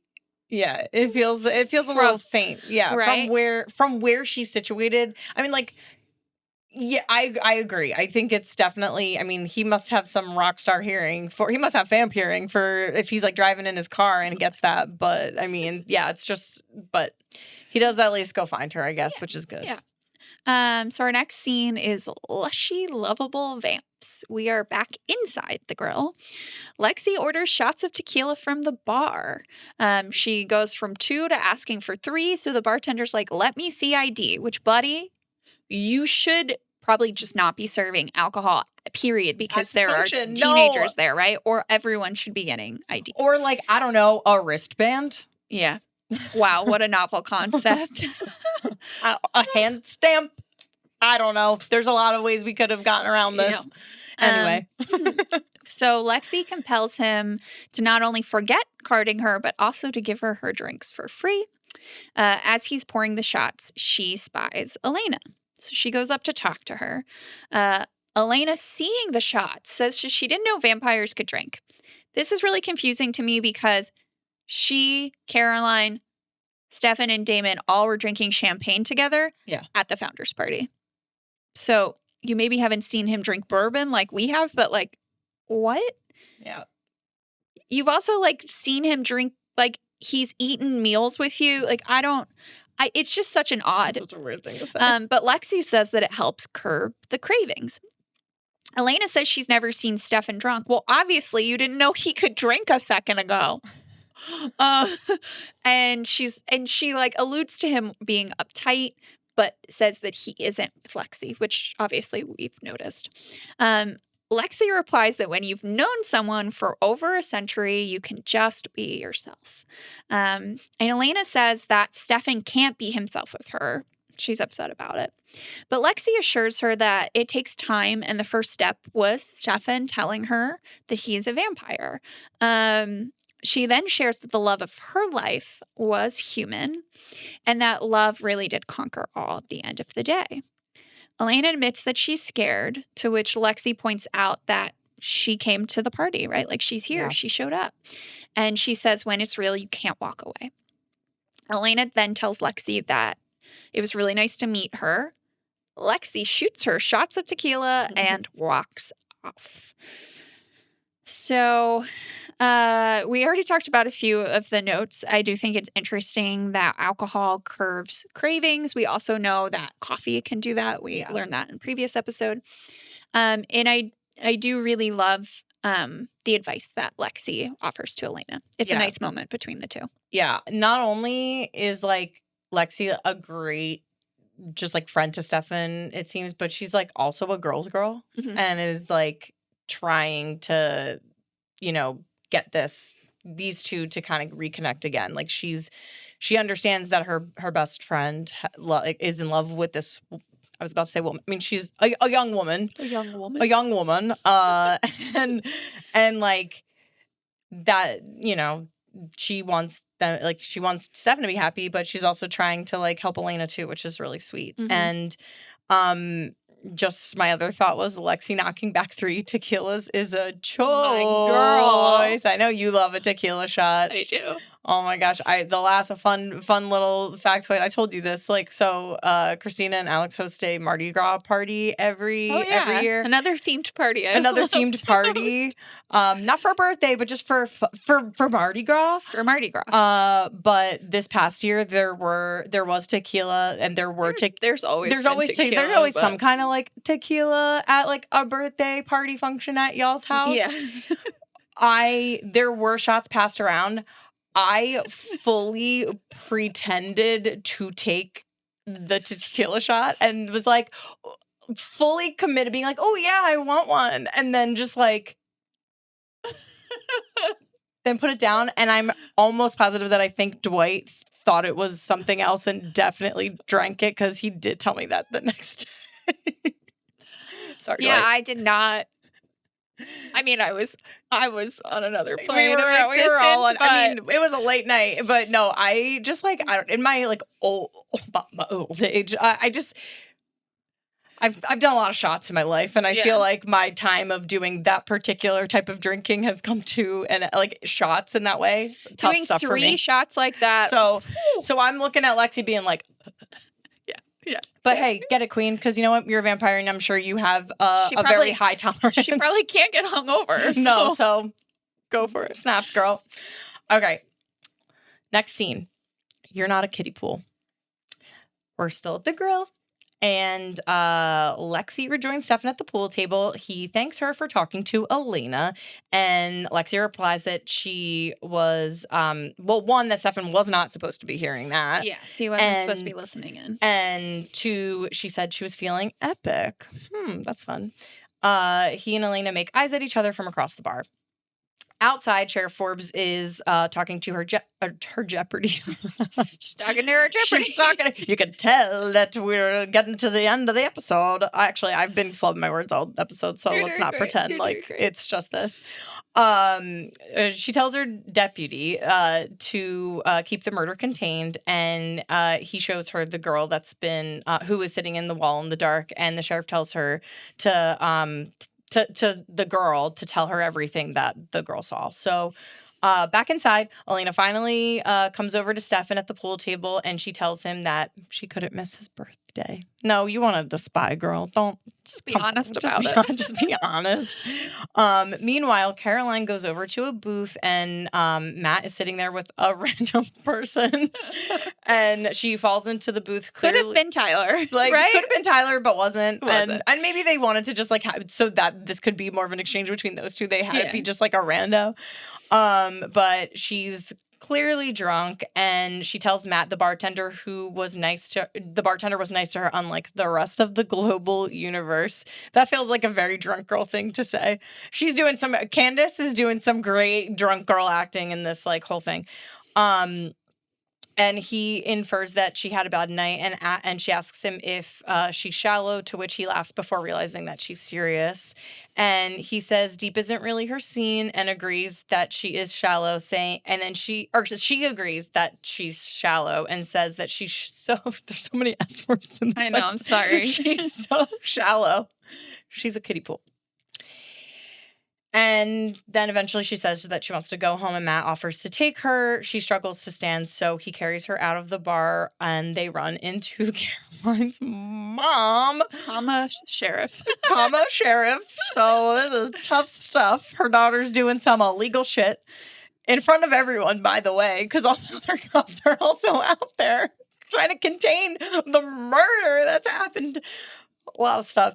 Matt assures her that, like, Sheriff Forbes, that he hasn't been drinking and will take Caroline home, which is very nice. And Sheriff Forbes agrees to this, and Matt takes Caroline. And the sheriff goes back to her deputies and tells them not to let anyone else leave the grill. What a like ride in this whole like sequence here, to be honest. Right.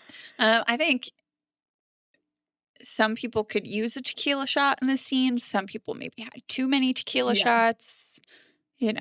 I think Elena should have taken that one tequila shot, because all 3 of those were definitely meant for like Lexi, Stefan, and Elena. Elena should have I think she hands it to Elena too, like in the scene, and then Elena, I guess, or she takes it back from Elena. But she's like, do you mind if I have this? And Elena's like, she should have Elena needed that shot. She's had a long day. And clearly no one was chaperoning. No.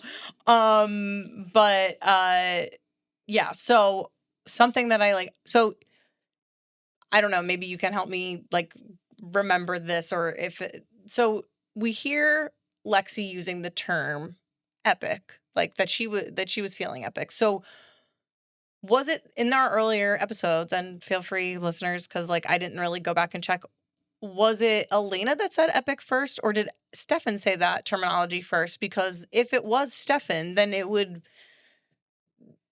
be like perhaps he got that terminology from Lexi, which I think would be a cute little thing if that were true, but I don't know. I Or don't maybe think that's my memory is that it's Elena who says it because when they have their first kiss, he repeats it and is like, and it was epic. Yeah. And so well, he knew all about Elena. So he probably just told his best friend that line. That line. Yeah. So that I could buy that. I could buy that. Yeah. Cause it feels too specific in a way for it to not have some kind of connection. She's meaning to wink, wink, nudge, nudge him with it. Okay. That's okay. So it's more like that. Okay. Cause the terminology, I'm like, there's a connection here. We're just not like seeing it full out. But okay. Yeah. I think that's also very valid too.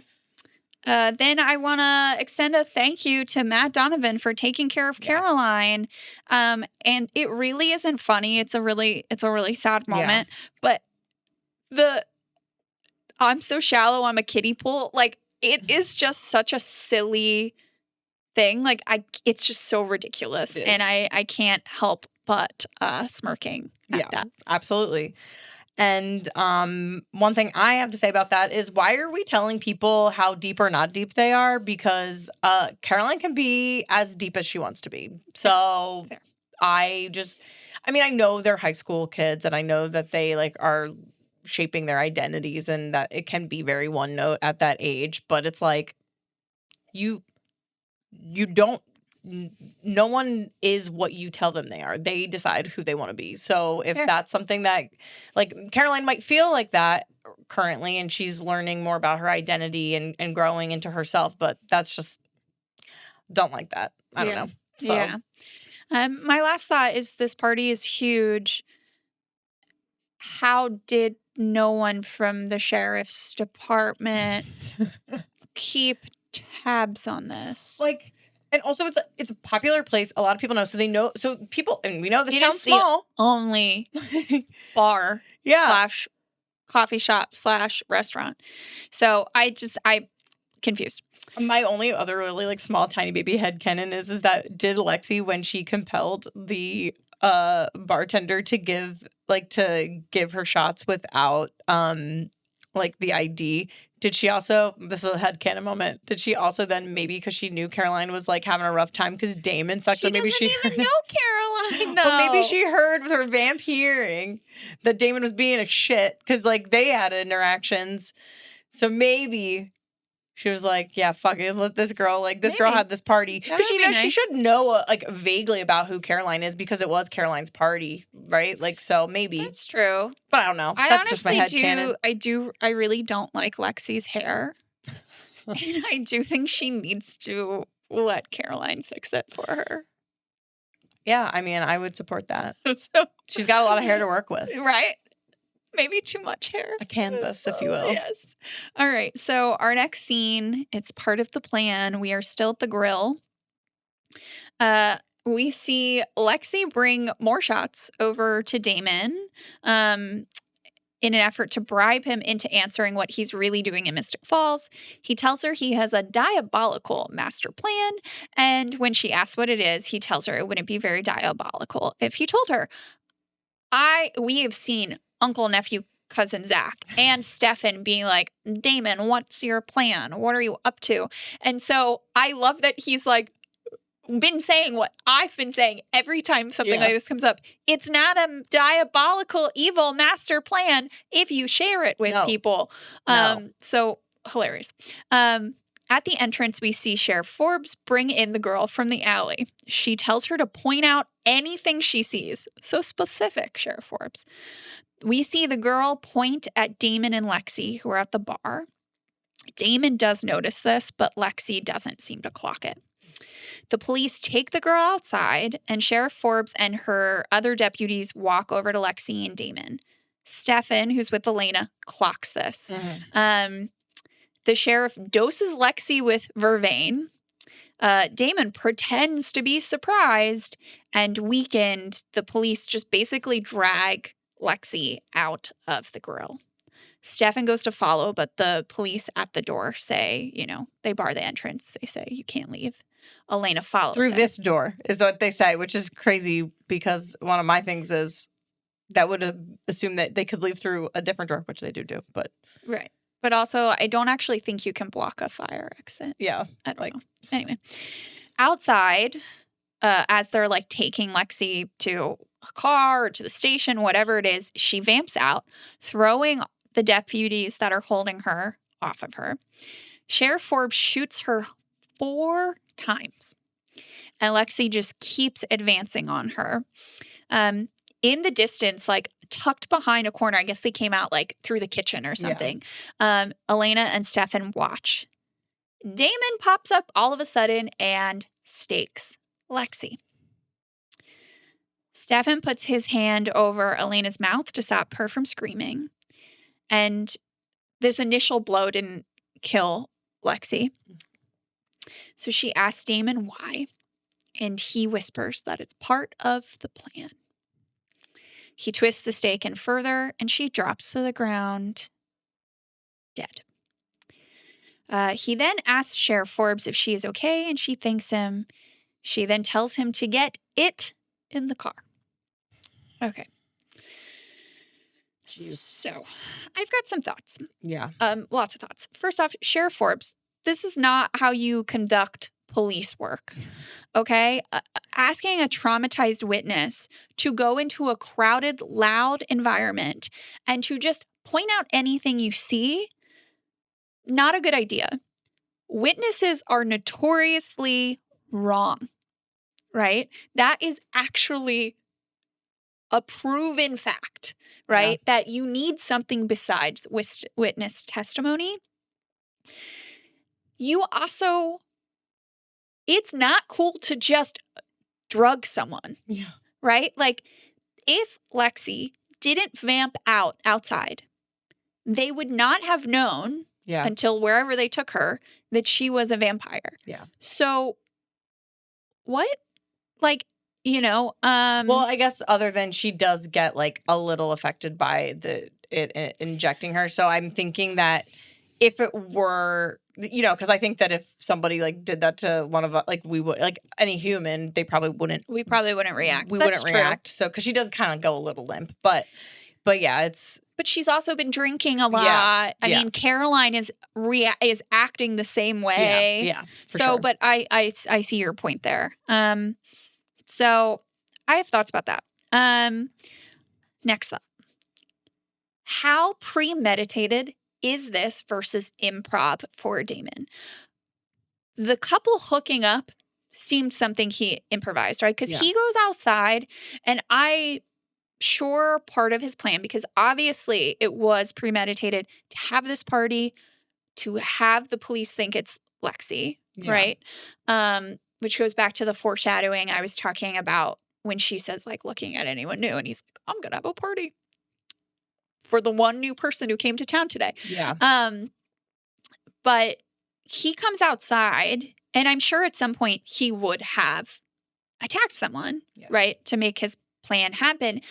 But I feel like he comes outside in that moment because he's mad about not having the crystal back. Yeah. And then he hears them and he catches the opportunity. So that's something I like kind of was thinking about. Yeah. I don't know. What do you think? Yeah. I mean, I definitely think that there's that's I think a good line of thinking around what was improvised and what wasn't, because I mean, it is, I agree. I think like the couple just kind of ended up being there, like, and but the plan was always to like out Lexi for sure. And I mean, because he just wants to, I mean, Damon's doing the play where he's gonna try to, I mean, it seems like he's gonna try to like get real cozy up to the sheriff so that they can, like, so that he can go undetected, but by transit property, him and Stefan go undetected. But it's, which is another whole other situation on that front, because like what, like, again, I mean, we're still wondering what is Damon's big play, because there is something. So why, like, what is this all for? Because he needs to be there for something to happen. He needs that necklace for something to happen. And he needs the council / sheriff to also not know that they were there. So, and then my other thing is Lexi. We barely knew thee. Yeah. So sad. I'm very bummed about that. Okay.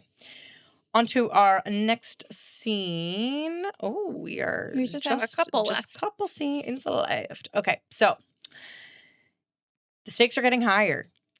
Inside the police arrest the bartender. Sheriff Forbes tells Damon that he's pretty handy with the stake and that she's glad this nightmare is finally over, and she thanks him again. At the Forbes house, Matt carries Caroline into her room and puts her in bed. Caroline tells him she feels like no one in the world loves her and she wishes life was different, which he can relate to. He goes to leave, but she asks him to stay. He climbs into bed with her and holds her with his shoes on. And what's crazy in this scene is he takes the time to take her shoes off for her, but then when he gets into her bed, he leaves his shoes on. It just... I do actually have OCD.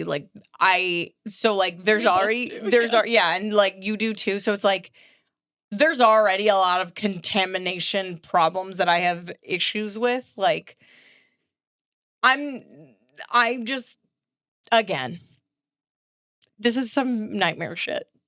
Bringing in your nasty ass street shoes into a bed. Okay. I mean, I feel like most people would find that off-putting. It's not just people who have OCD. So,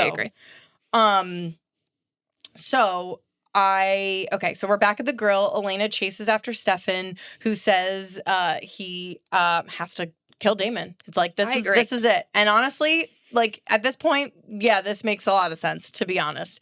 But Elena our girl is waffling all over the place with these men. I'm telling you. She tells him he can't do that. And then, they're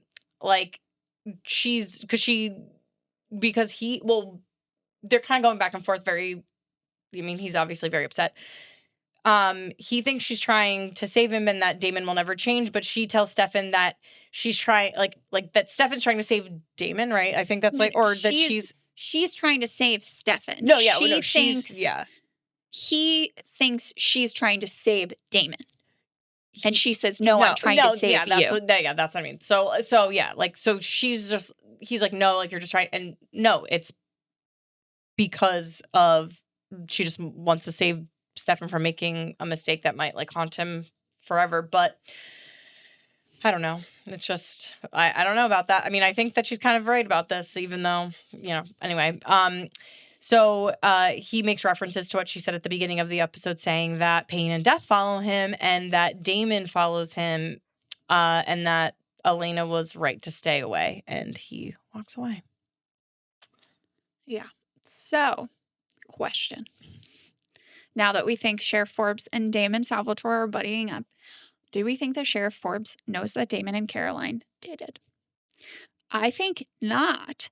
However, I really struggle to believe this because Mrs. Lockwood knew they dated. Yeah. He was her date at the founders party, which her mom was at. Yeah. And I just feel like being the sheriff, someone in small town gossip and whatever, someone would have told her. Yeah. So I kind of struggle. Well, she was like also there at the founders. She was there. Like, yeah, she was really there. So. And she's supposed to be a police officer. Yeah. So. Well, because doesn't she does in that episode, like, notice him. I mean, she doesn't. She's like, when he's not, she and Caroline are like off in a room, like right off of the like foyer. And she's like, who's your date? And like Caroline kind of dismisses it. But it's like, how many people look like Damon? Yeah. I just...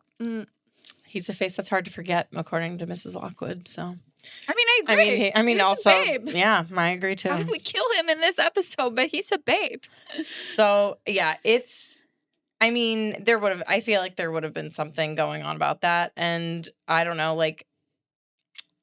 there is something about if that doesn't, like, that they didn't see, even if Caroline brought him as a date, like, maybe maybe Sheriff Forbes doesn't know because maybe the gossip didn't get to her, but also like the Lockwoods, to me personally, feel like people that don't care about what happens to other people's children other than theirs. So I don't know if Mrs. Lockwood would have been like offering up that information like from last episode, you know? Yeah, that's fair. That's fair.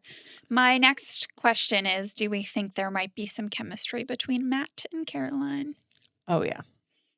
Even though this moment it seems innocent. It's tender. It's tender and innocent, but there's clearly like a mutual feeling that the both of them have. And I think that he feels for her and is being very kind. Though, even despite the egregious shoe stuff, I do feel like Shoegate, if you will. I feel like I don't know how I'm not positive that getting into bed with a drunk girl is really kind of like what he needed to do. I mean, I know that it's nice that she's kind of like snuggling him and falling asleep and whatever, but I'm just like, I don't know. Fair. I feel like he could have been... Boundaries are good. He could have been just like hanging out at the bottom of the bed or like even near where she is and just be like hanging out. I just don't know if at this point in time, I don't know if I would be doing that. Yeah. You know? Fair. I think that's fair. So I'll move us into our final scene of episode 8, Brotherly Brawl and Ancestral Hauntings. So we'll be in a couple locations in this final scene, but we'll start at the Salvatore boarding house. So Damon is drinking bourbon. We hear a whoosh, and we see Stefan standing in the shadows by the doorway. Damon looks over his shoulder and tells Stefan that he told him he would take care of it, and he means the vamp issue with the council. Stefan vamp speeds over to him and punches him. He throws Damon around, continues to beat on him, and up until the moment I'm about to say, like, Damon really doesn't fight back. Yeah. But he like slams Damon into like a dresser or something, and Damon, using both of his feet, literally kicks Stefan off of him. They lunge at each other. Stefan shoves Damon up against a wall. They get real close. Like, I was like, if they weren't playing brothers, I'd watch that. Oh, you know that there's something out there. So he shoves him up against the wall. Damon tells him he did this to get, Logan, whoever Logan was working with, off of their trail. Stefan says that Damon doesn't do anything for anyone but himself. He then pulls a stake from his pocket and stabs Damon. Damon tells him he missed, right? Like, he's in pain, but he's like, you missed. And Stefan says that he didn't. He tells him that, Damon saved his life, so he's sparing his. They're even now.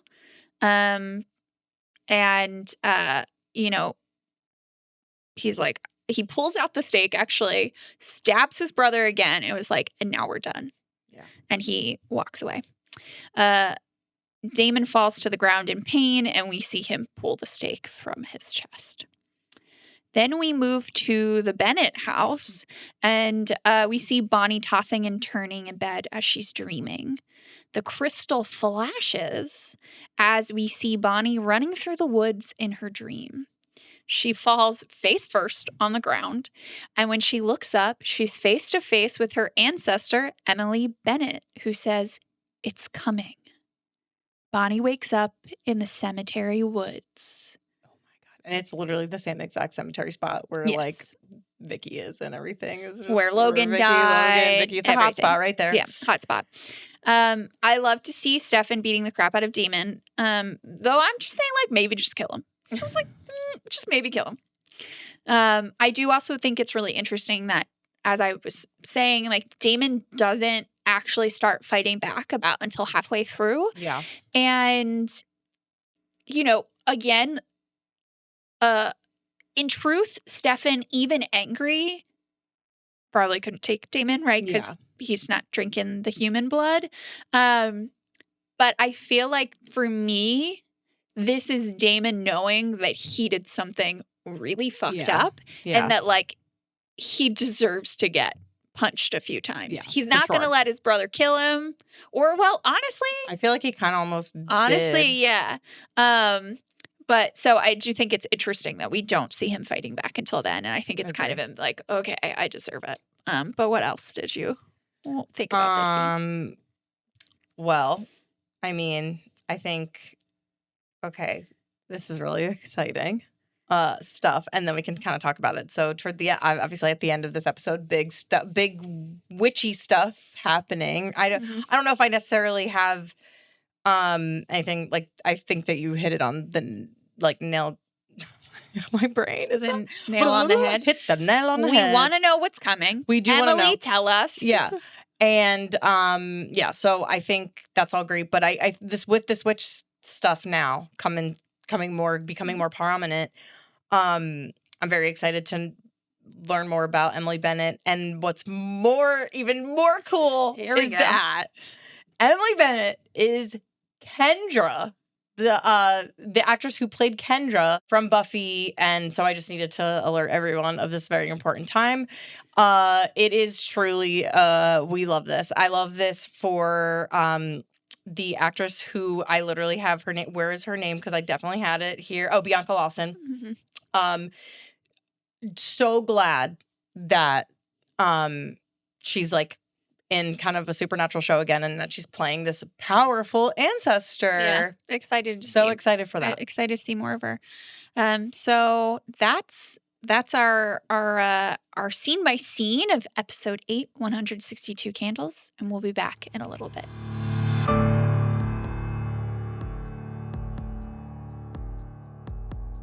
Now let's get into some folklore. All right, so over the last few weeks, we've learned that Bonnie's necklace has some powerful properties protecting her as she wears it. We saw the necklace first cast a pentagram back in episode 4. And since being in Bonnie's possession, it has warded off not only Damon, but now also Caroline when they have tried to take it back from her. We know we know from Grams that the necklace belongs to their ancestor, Emily Bennett, like we talked about earlier today, and who we have seen now prominently in this, like that last little end part of the dream. So we thought today would be a really good time to bring up like witch talismans, but also there are kind of some more nuance to that. And while we don't know the full scope of what our necklace, our talisman is in the show yet, we figured let's kind of talk a little bit more so we learn more about talismans and also amulets, because they have a lot of associations with each other. So yes. All right. Do you want to kick us off? I'll kick us off. So, according to Britannica, a talisman is an object bearing a sign or engraved character and is thought to act as a charm to avert evil and bring good fortune. They are closely associated with amulets. Amulets are objects, either natural or man-made, believed to be endowed with special powers to protect or bring good fortune. Amulets can be carried on the person or kept in the place that is desired for like the sphere of influence. So like if there's a specific area that you would want to place one, you can kind of have it be in there as well. The terms amulet and talisman are often used interchangeably, but a talisman is sometimes defined as an engraved amulet. That's a fun fact. Yeah, right? Yeah. Like, and also interestingly, Wikipedia, like, so we kind of like got some stuff from a couple different places just to kind of see what people were saying about these things, right? But from Wikipedia, it defines the difference between the two in like what their functions are. So an amulet protects a person or possession against evil forces, while a talisman provides good fortune or is kind of like something that attracts good things to somebody or like whatever someone's looking to attract. So according to like Wikipedia, Bonnie's talisman is functioning at this moment in time more like an amulet instead of like a talisman. Right, because it's protecting her. It's protecting because it's not necessarily, I mean, I guess bringing good fortune is protecting her, but like it's pushing away things, like creating a barrier instead of welcoming things. Exactly. In. Yeah. Natural amulets take many forms, including precious stones, metals, teeth and claws of animals, bones, plants, etc. Man-made amulets, equally varied, include religious medallion, Medallions. and small figurines. Among believers, amulets are thought to derive power from their connections with natural forces, and from religious associations, or from being made in a ritual manner at a favorable time. May the odds be ever in your favor. Yeah, so talismans have been used in many civilizations throughout history with connections to astrological, scientific, and religious practices. But in the theory around preparation and use has changed in some cultures with more recent New Age talismanic theory. Talismans are used for a more wide range of functions, such as like the personal protection of a wearer, loved ones or loved ones or belonging. So like just kind of like this overall like protection, but so it could be used for protection, I guess that we could say, but also it can like aid in fertility. It can maybe help crop production. So it's this thing where it's like you're imbuing. I guess like a good way to kind of think about it is like with the talismans, you're imbuing what, right? Am I getting that right? Yeah, I think that's like kind of what the Yeah. takeaway is. Honestly, a talisman might be a good thing to have a beltane, right? When you're Right. trying to promote fertility and bring about prosperity and seeds developing and blooming and all of that. Right. And then like so then on the other end of it, it's like the amulet's more of a like more protective device. The word amulet itself comes from the Latin word amuletum, a term used by Roman author and naturalist Pliny the Elder. Who we have heard from We before. have heard from him before, right? It was used by the author, and it comes from this term to describe items worn for their therapeutic, evil averting, or even exorcistic beliefs. That's a fun exorcistic. I like it. Exorcistic. I do like that. Okay, so some common examples of amulets and these are some ones that you would maybe potentially might be familiar with. So the Eye of Horus, which is from ancient Egypt, and that's symbolizes like healing, regeneration, often used to prevent illness or injury. The Hamsa hand, which is common in Middle Eastern cultures, and that remains a powerful guard against the evil eye and general bad luck.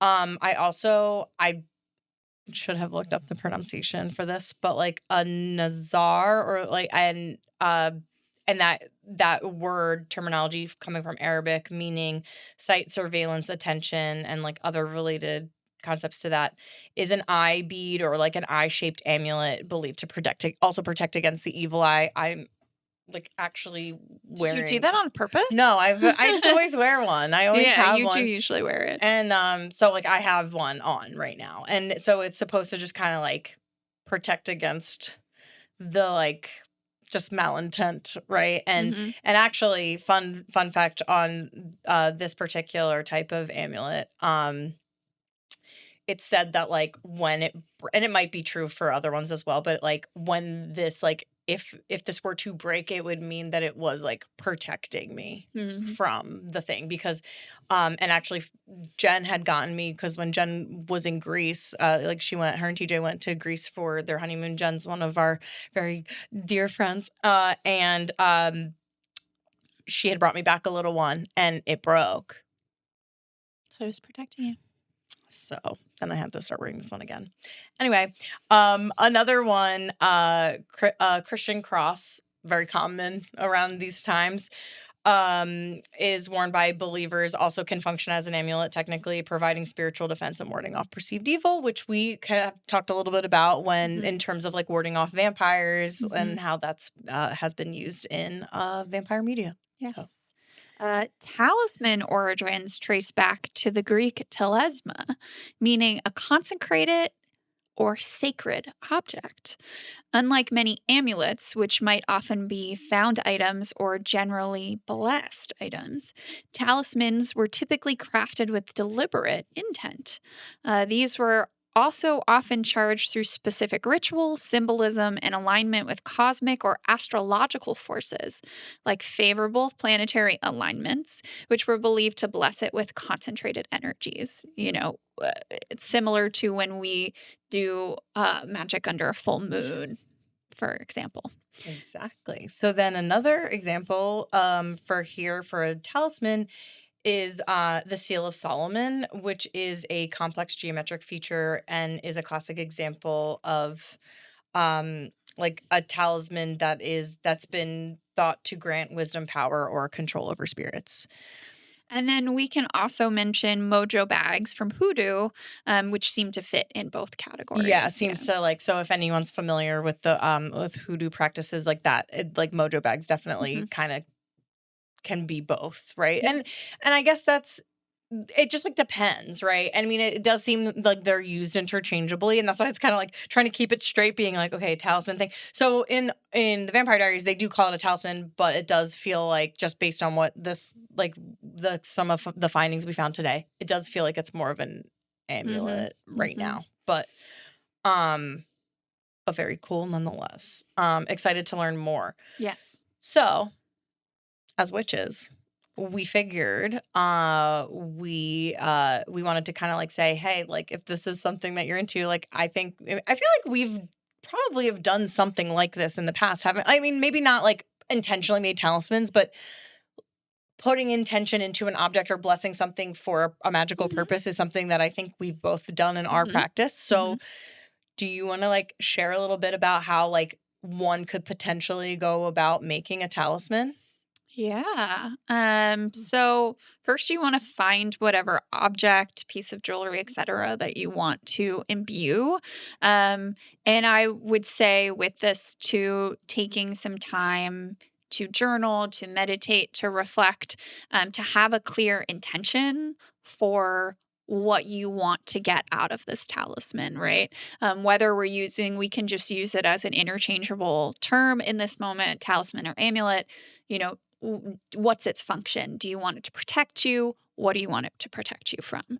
Do you want to, bring in something? Yeah. What are you trying to bring in? The more specific, the better chance you have at success.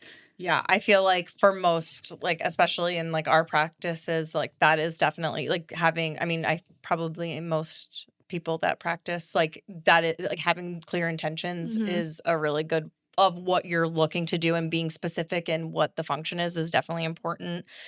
And then I think just like what we've kind of heard earlier, where you can if you're imbuing something with this intention, this purposeful, this item, whatever you're using, leveraging what other kind of like magical elements, whether it's the moon, like a phase of the moon, like whether it's like a full moon, waning moon, like maybe you're trying to like ward things away, so it's like maybe you would want to like do something under a waning moon. Or if you're trying to like manifest something, like if you're trying to like some kind of something around abundance, you could do it during a waxing moon or a full moon, or but yeah, like there's a lot of leeway in what you could do. And like one example that I have is you could also use particular days of the week.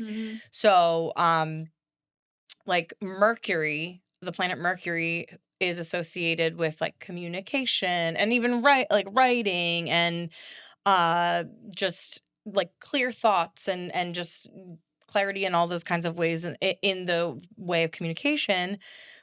But maybe if you want something to help you, like I kind of did this because we're both writers. So I was like, oh, well, maybe if we wanted to make talismans to help us with our writing, maybe we would imbue a talisman on a Wednesday, because like Wednesdays are associated with Mercury. Locking this. Yeah, right? Here we go. We were just talking about writing. Yeah, we were just talking about writing. So I like, that's cool. Like I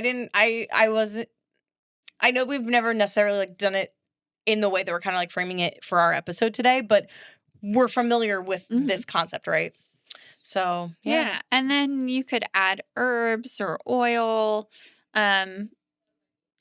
tied into, like what you're trying to do, or things that speak to you, right? Because this is a very personal object, so you want to directly connect it to yourself as well. So yeah. So if you want to make a little talisman, those are some things to get you started. Of course, the internet is also your friend always. So if you ever want to look into it, feel free. But I think we should make some talismans for Beltane. I think we should. Beltane talismans. Yeah. Okay, we're gonna do it. We're gonna do it.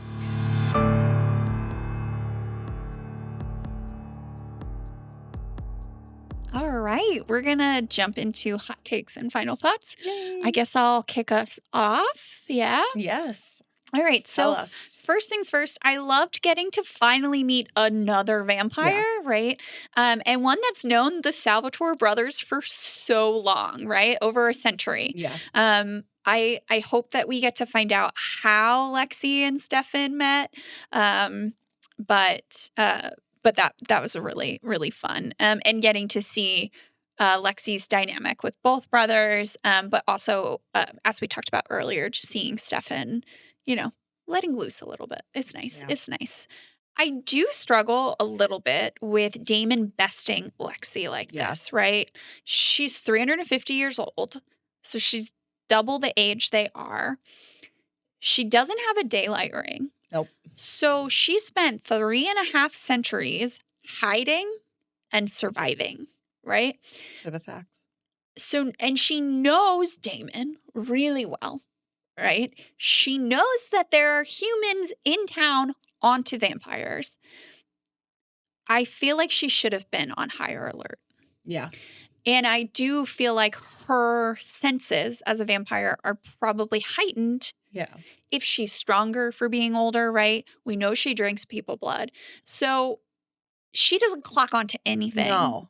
She's really feeling, and maybe that is a little bit of hubris on her end, right? Yeah. Like, because she is the, eldest out of the three of them, and she feels like they can't really mess with her, and obviously doesn't think the humans will either, despite Stefan and her talking about all this stuff. So it's like, Lexi, I don't know. Yeah. And I know that it's like, I mean, obviously it's such a dramatic thing that Damon kills her, right? Yeah. Like, I don't think she or Stefan thought that was going to happen, but I think we could have inferred, and clearly Stefan did. His spidey senses were tingling because he knows his brother and he knows that he's up to something. Yeah. So I do struggle with that a little bit. For sure. I agree.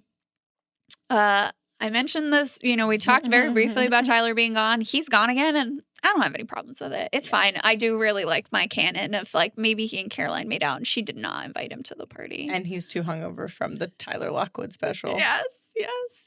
Maybe his mom's too hungover and he's home taking care of her. She's definitely definitely hungover. 1,000% She's hungover. definitely inside wearing big like Jackie O sunglasses. Oh my God. Yeah, she is. Also, like, cheers to we have our pumpkin ciders, because you know what? Is it currently April or whenever this episode's coming? Oh yeah, it is. It's still end of April. Yeah. We do have pumpkin cider, so we're appropriate for the time. It is in November the universe. in Mr. Falls. So, yeah. All right, what else? One of my favorite moments of this episode is definitely when Bonnie shows Elena her magic. Yeah. Right. It both gives us a moment of levity that we really need between Vicky's transition and then slaying to Damon killing Lexi on his brother's birthday. So we really need it. I do feel like Caroline could benefit from a moment like this, so I hope she gets included in the next episode. Obviously, she's not specifically excluded in this moment, but I do feel like she needs to be roped into things, and having that kind of vulnerability shown by either Elena or Bonnie, I think will go a long way with her. I agree. I also think it's worth noting that we do not see her and Elena interact at all this episode. Weird. They are both at the grill and they do not interact. Yeah. So that's just kind of weird choices. It's weird when we pick up those things on, because it's like everyone's there, but not everyone's talking to each other. Right. And they're close. So it's weird. Right. So. Just laughing at this line I wrote. Stefan continues to be a dreamboat. True. Physically and otherwise, as he wants Elena to be with him on her own terms. And that is obviously a very stark foil to how Damon continues to mistreat Caroline and rob her her agency. And I hope that we're really fucking done with that. And that, to your point earlier, that Elena and Stefan start to wise up and give the humans in her life vervain. Yeah. Even if you have to dose them with it, right? Like, let's protect them. Yes. I really feel for Caroline in this episode. And besides at the end with Matt, I feel like no one has her back, right? Yeah. Elena is at her party, but never seeks her out. Yeah. And obviously has big things going on. Bonnie has big things going on. Matt has big things going on. But that's actually my other point of Matt's sister died yesterday. Now, he doesn't know she's dead. Yeah. But she disappeared yesterday, and he's still showing up for Caroline. So why can't anyone else? That's true. And I just feel like Elena knows that Damon is a vampire. She knows what he has been doing to Caroline. So why isn't there any sense of concern for her safety, for her clarity of mind and action? Yeah. It's actually bewildering to me personally. It's bewildering to me. And then my big one is, why can't Stefan have one day free of his brother's bullshit, right? Damon kills his best / only friend on his birthday. He just got dumped. He had to kill his now ex-girlfriend's little brother's girlfriend. Like, he's having a rough time. He's having a rough time. His uncle, nephew, cousin is also dead. You know, his football coach dead. No, I don't know. Also, no one's talked about football anymore. I thought Stefan was saving this team.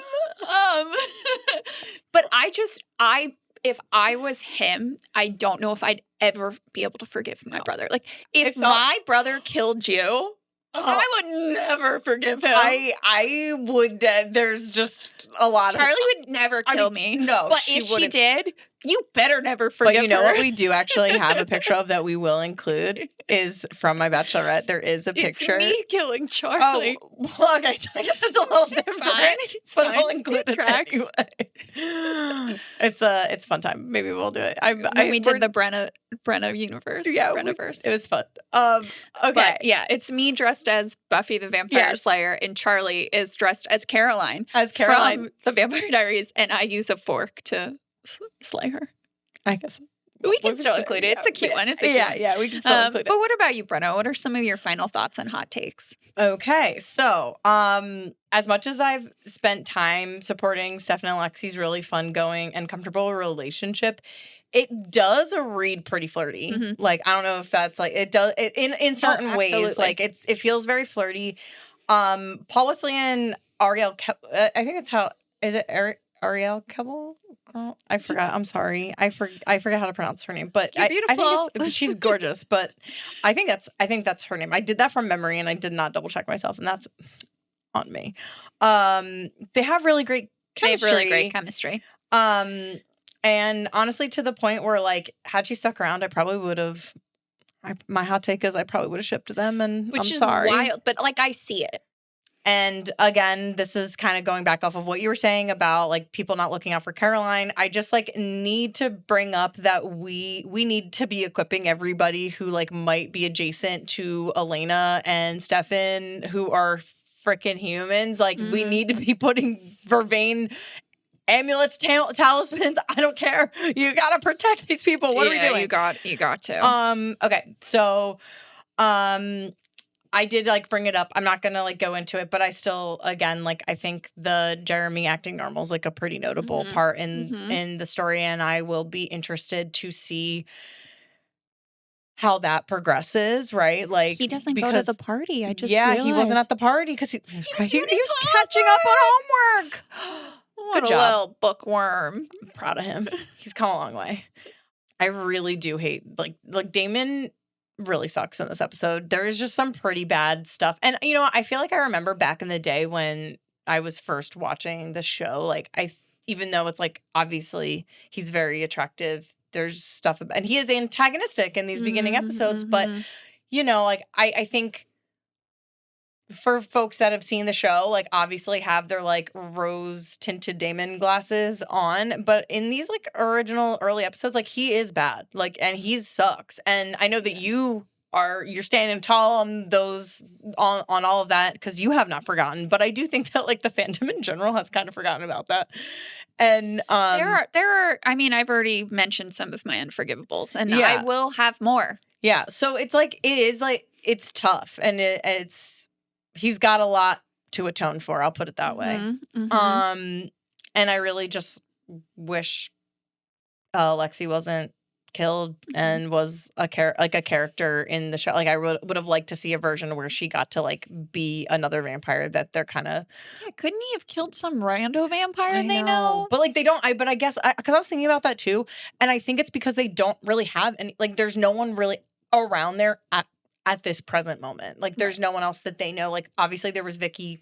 Clearly that did not go well.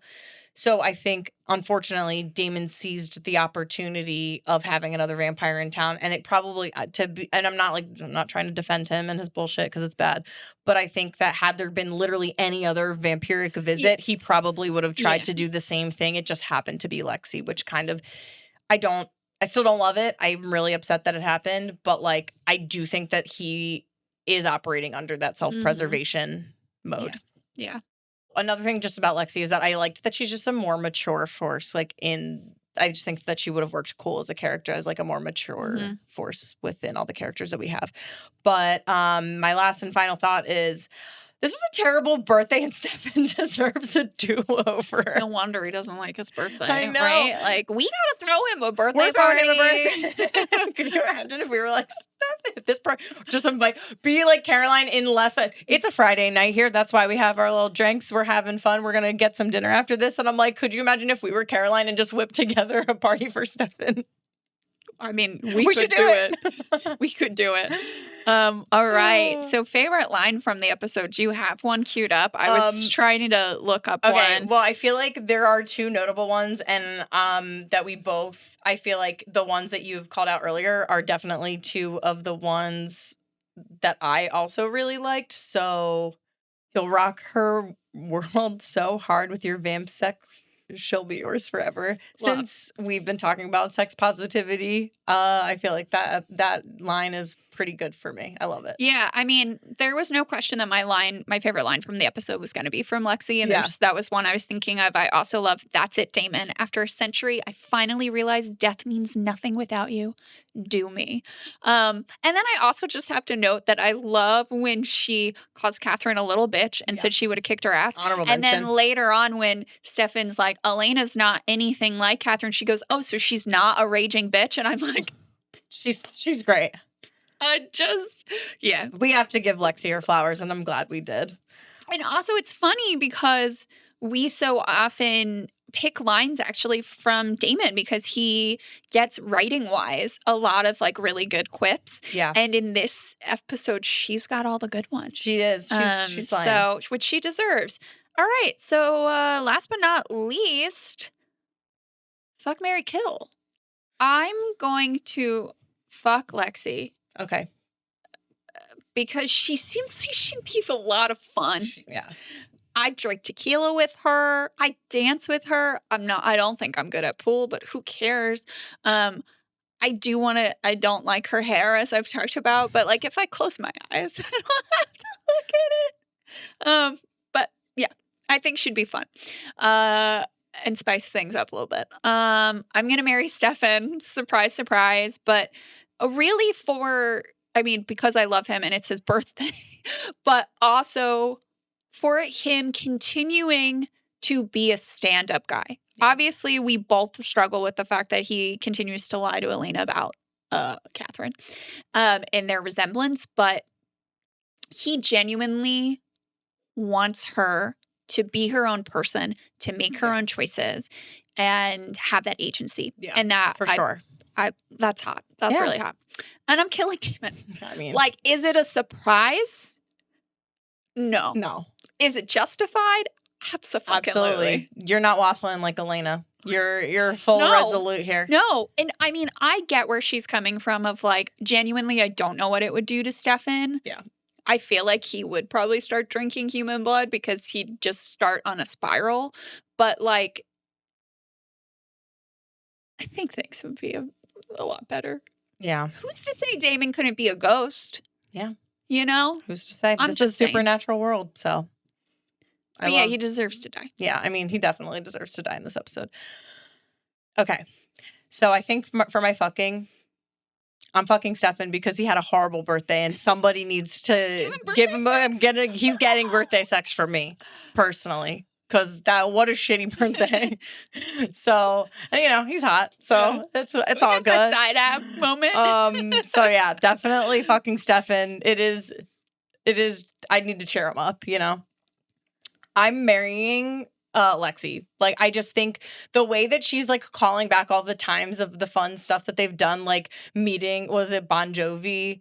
And like at the and that she was going to Bon Jovi at make him remember us. Like, yeah, like she's just like so cool. They were skinny dipping in the Trevi Fountain in Italy. Like, sign me up. I'm ready. I'm ready to have a lifetime of fun. Which really with her. begs the question of why did they stay in Mystic Falls and go to the grill on his birthday? Like, why didn't they go outside of town where they could well, I guess she was openly drinking, but like they could openly drink and not worry about being Damon or anything else. Yeah, these are the questions. And killing, it would be so easy to kill Damon as well as you, but I'm gonna kill Sheriff Forbes. She was my backup. Honestly, not only are you just like, you're not watching your daughter. She's having a hard time. And I know, oh my God, I just got angry and like just hit my computer. But no, it's just like, clearly your daughter's having some issues. Maybe we need to take off our sheriff cap and put on our mom cap and like do something about whatever's going on there. That job. She's not very good at being a sheriff. She needs to do something. No. She's like, well, she does like one line of questioning for the kids and is like, okay, case closed. Just point her out. And then point out this person instead of doing a full investigation. All of these people, I mean, maybe not everybody in the bar is underage and drinking, but there's enough. I am glad that at least she had that bartender arrested. She at least did that. That's at least that. But that's for me this Alex's week. comment about that was like, I bet the grill will open tomorrow at noon with that bartender again. And I was like, probably. It feels like that kind of town. It's like, oh, look, we did something and then walked it back. Yeah, I think that's a fair choice. Yeah. And with that, I think that's a wrap for today. We did it. Yeah, we did it. All right. So if you'd like to follow us, as a reminder, online, please join us over at Hello Sister Podcast on Instagram and Threads. Or if you'd like to read us or read us, we will read you can write it. You can write it. We'll read it. It's been a long day. At Hello Sister Podcast 1864 at gmail.com. I want to thank you, Brenna, for never telling me a crystal makes me look fat. I would never. You would never. And of course, a shout out to our husbands who are downstairs right now, Alex and Dwight, for their unwavering support. And thank you, Christina, for not judging any fabrics that I wear, whether it be polyester or otherwise. And of course, as always, thank you for watching/listening to Hello Sister. See you later. Bye. Hello Sister is written, directed, and hosted by Christina Rosso-Schneider and Brenna Dinon. Graphic designs are by Alex Schneider. Music is written and produced by Dwight Evan Young. Sound design and video are recorded and produced by Dwight Evan Young and Brenna Dinon. Hello Sister Podcast is a Bad Day Media production. We're gonna snippity snap. We're gonna try to move through quickly. Just you wait. And if it doesn't, oh well.